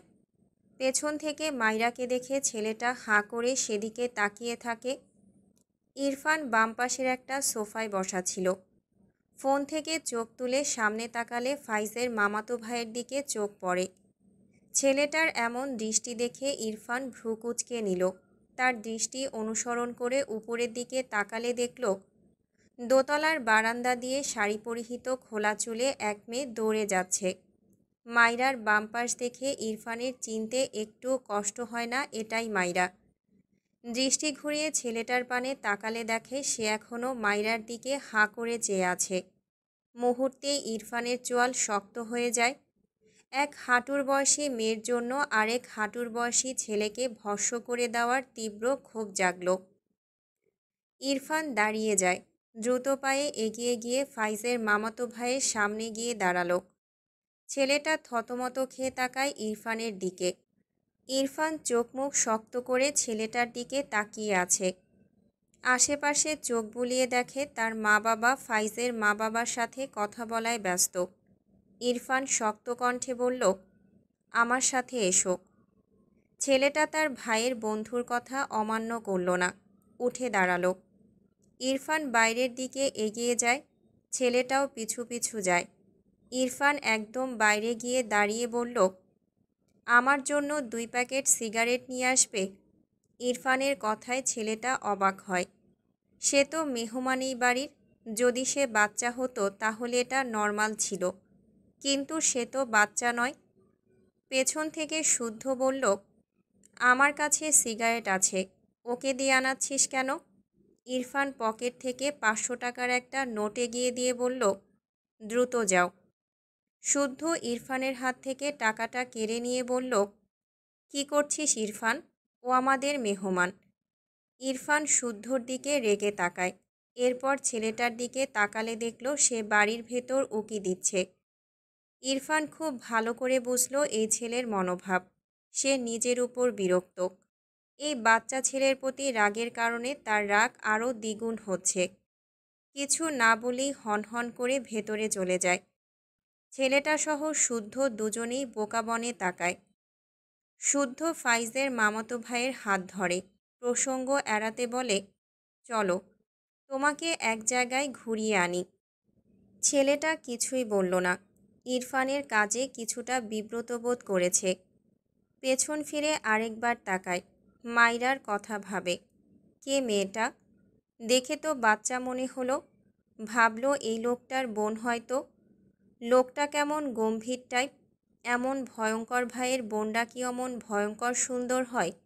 কথাটা মনে মনে ভেবে ভীষণ আফসোস করল। মাইরা চুপি চুপি ছাদের দরজার কাছে দাঁড়িয়ে আছে। হাতে একটা লাইটার, অপর হাতে পটকার প্যাকেট। তার উদ্দেশ্য ইনায়া আর তার বরকে একটু চমকে দেওয়া এই পটকা ফুটিয়ে। গ্রামে এসব অনেক ফুটিয়েছে। অনেক দিন পর এমনটা আবারও করতে পেরে মেয়েটা ভীষণ খুশি। ইনায়ার কথা ভেবে হাসি পাচ্ছে। ছাদের লাশ সিঁড়িতে দাঁড়িয়ে পটকা ছাদের মেঝেতে রেখে খুব মনোযোগ দিয়ে লাইটারের সাহায্যে পটকায় আগুন ধরিয়ে দূরে সরে দাঁড়ায়। পেছন থেকে গম্ভীর গলায় ইরফানের কণ্ঠ ভেসে আসে, এখানে কি করছো? মাইরা ভয়ে লাফিয়ে ওঠে। সেই সময় পটকা ফুটে যায়। সেই শব্দ আর এমন অন্ধকারে ইরফানের গলা, দুটো মিলিয়ে ভয়ে চিৎকার দিতে গেলে ইরফান মাইরার মুখ চেপে ধরে। মাইরা ইরফানের বুকে হেলে পড়ে। অন্ধকারে ইরফানের জ্বলজ্বল করা রাগান্বিত চোখ দেখে ঢোক গেলে। ওপাশ থেকে ইনায়ার চিৎকারের আওয়াজ ভেসে আসে। ইরফান দাঁতে দাঁত চেপে বলে, এখানে বাদরামি করতে এসেছো স্টুপিড? মাইরা ঢোক গিলে দুই দিকে মাথা নাড়ায়। মুখ থেকে ইরফানের হাত সরাতে চায়। ইরফান নিজেই হাত সরিয়ে নেয়। মাইরা ভীত গলায় বলে, সরি, কিছু বলবেন না প্লিজ। ইরফান বিরক্তির নিঃশ্বাস ফেলে মাইরার হাত ধরে নিচে নামতে গেলে মাইরার শাড়ি পরা অবস্থায় নামতে গিয়ে হিমশিম খেয়ে যায়। ভীত স্বরে বলে, ছাড়ুন আমায়, পড়ে যাব আমি। কথা বলতে বলতে সত্যি পড়ে যেতে নেয়। তার আগে ইরফান দুই হাতে মাইরাকে আগলে নেয়। রেগে বলে, হাঁটতে পারো না ইডিয়েট? মাইরা কাঁদো কাঁদো মুখ করে বলে, শাড়ি পরে হাঁটতে পারছি না, ছাড়ুন, আমি ধীরে ধীরে নামছি। ইরফান বিরক্ত, চরম বিরক্ত মাইরার কাজে। খুব ভালো করেই বুঝেছে এই বাদর এখানে বাদরামি করতে এসেছে। একটু আগে শব্দটা এই বাদরের করা কারসাজি সেটাও বুঝেছে। ইরফান দ্রুত মাইরাকে কোলে তুলে ধূপধাপ পায়ে সিঁড়ি বেয়ে নামতে থাকে। মাইরা হাঁ করে চেয়ে আছে। মোস্টামুষ্টি করে বলে, আরে নামায়, উফ আল্লাহ, ছাড়ুন তো। ইরফান মাইরার কথা কানে নিল না। সিঁড়ি বেয়ে নেমে সোজা তার ঘরে গিয়ে মাইরাকে নামিয়ে ঠাস করে ঘরের দরজা লাগিয়ে দেয়। উল্টো ঘুরে মাইরার দিকে শক্ত চোখে তাকায়। মাইরা বারবার ঢোক গিলছে। পটকা ফুটানোর আওয়াজ তো পেয়েছে এই লোক। এখন তাকে কি করবে? মাথা নিচু করে ডান হাতের দিকে চোখ পড়লে দ্রুত সে হাত পিছনে লুকিয়ে ফেলে। ইরফান এগিয়ে এসে বলল, কি লুকাচ্ছ? বের করো। মাইরা ঢোক গিলে মিনমিন করে বলল, না প্লিজ। ইরফান রেগে মাইরার পিছনে হাত দিলে মাইরা কয়েক পা পিছিয়ে গিয়ে দেয়ালের সাথে ধাক্কা খায়। ইরফান রেগে যায়। এই বাদর বাদরামি করার জিনিস লুকাচ্ছে তার থেকে। আবার যেন এসব বাদরামি করতে পারে। ইরফান এগিয়ে গিয়ে জোর করে মাইরার পেছন থেকে জিনিসটা টেনে নিয়ে সামনে এনে তাকালে হতভম্ব হয়ে যায়। সাথে সাথে ছুঁড়ে ফেলে অদ্ভুতভাবে, হোয়াট রাবিশ। মাইরা গলার সাথে থুতুনি ঠেকিয়ে চোখ খিচিয়ে নেয়। ছাদে পটকা জ্বালিয়ে তার পাশেই তার ইনার পেয়েছিল। ছাদে কাপড় মেলে দিয়েছিল। বিকেলে আনার সময় এটা কখন যে পড়ে গিয়েছিল বুঝতেই পারিনি। তখন এটা পেয়ে হাতে তুলে নিয়েছিল। এই লোকটার সামনে আর কত লজ্জায় পড়তে হবে তাকে। হাত পা ছড়িয়ে কাঁদতে ইচ্ছে করছে। ইরফান মাইরার থেকে কয়েক পা পিছিয়ে চোখ বুজে ফোঁস করে শ্বাস ফেলে। এরপর মাইরার দিকে তাকায়। কালো শাড়ির আবরণে লজ্জারত মেয়েটার দিকে বেশ কিছুক্ষণ গম্ভীর চোখে তাকিয়ে রইল। মাইরা সেই যে মাথা নিচু করে চোখ বুজে আছে। খোলা চুলগুলোর কিছু অংশ পিঠ ছাড়িয়ে দুই কাঁধ ছাড়িয়ে সামনের দিকে এসেছে। মেয়েটা দুই হাত জমা করে সমানে কসলায়। ইরফানের মনে পড়ল সেই ছেলে মাইরাকে এভাবেই দেখেছিল। এত খোলামেলাভাবে দেখে নিয়েছে। মুহূর্তেই শান্ত চোখ জোড়া শক্ত হয়ে যায়। দাঁতে দাঁত চেপে বলে, শাড়ি পরেছ কেন? মাইরা মাথা নিচু করেই মিনমিন করে বলল, আপনার আম্মু পরিয়ে দিয়েছে। ইরফান আড়াআড়িভাবে দুই হাত বেঁধে গম্ভীর গলায় বলল, শাড়ি খোলো। মাইরার সাথে সাথে চোখ জোড়া মেলে, তবে মাথাটা উঁচু করে না। মেঝের দিকে দৃষ্টি রেখেই ঢোক গেলে ইরফান ধমকে বলল, বাংলা বোঝো না স্টুপিড? মাইরা কেঁপে ওঠে। তার সত্যি সত্যি ভ্যাবা করে কাঁদতে ইচ্ছে করছে।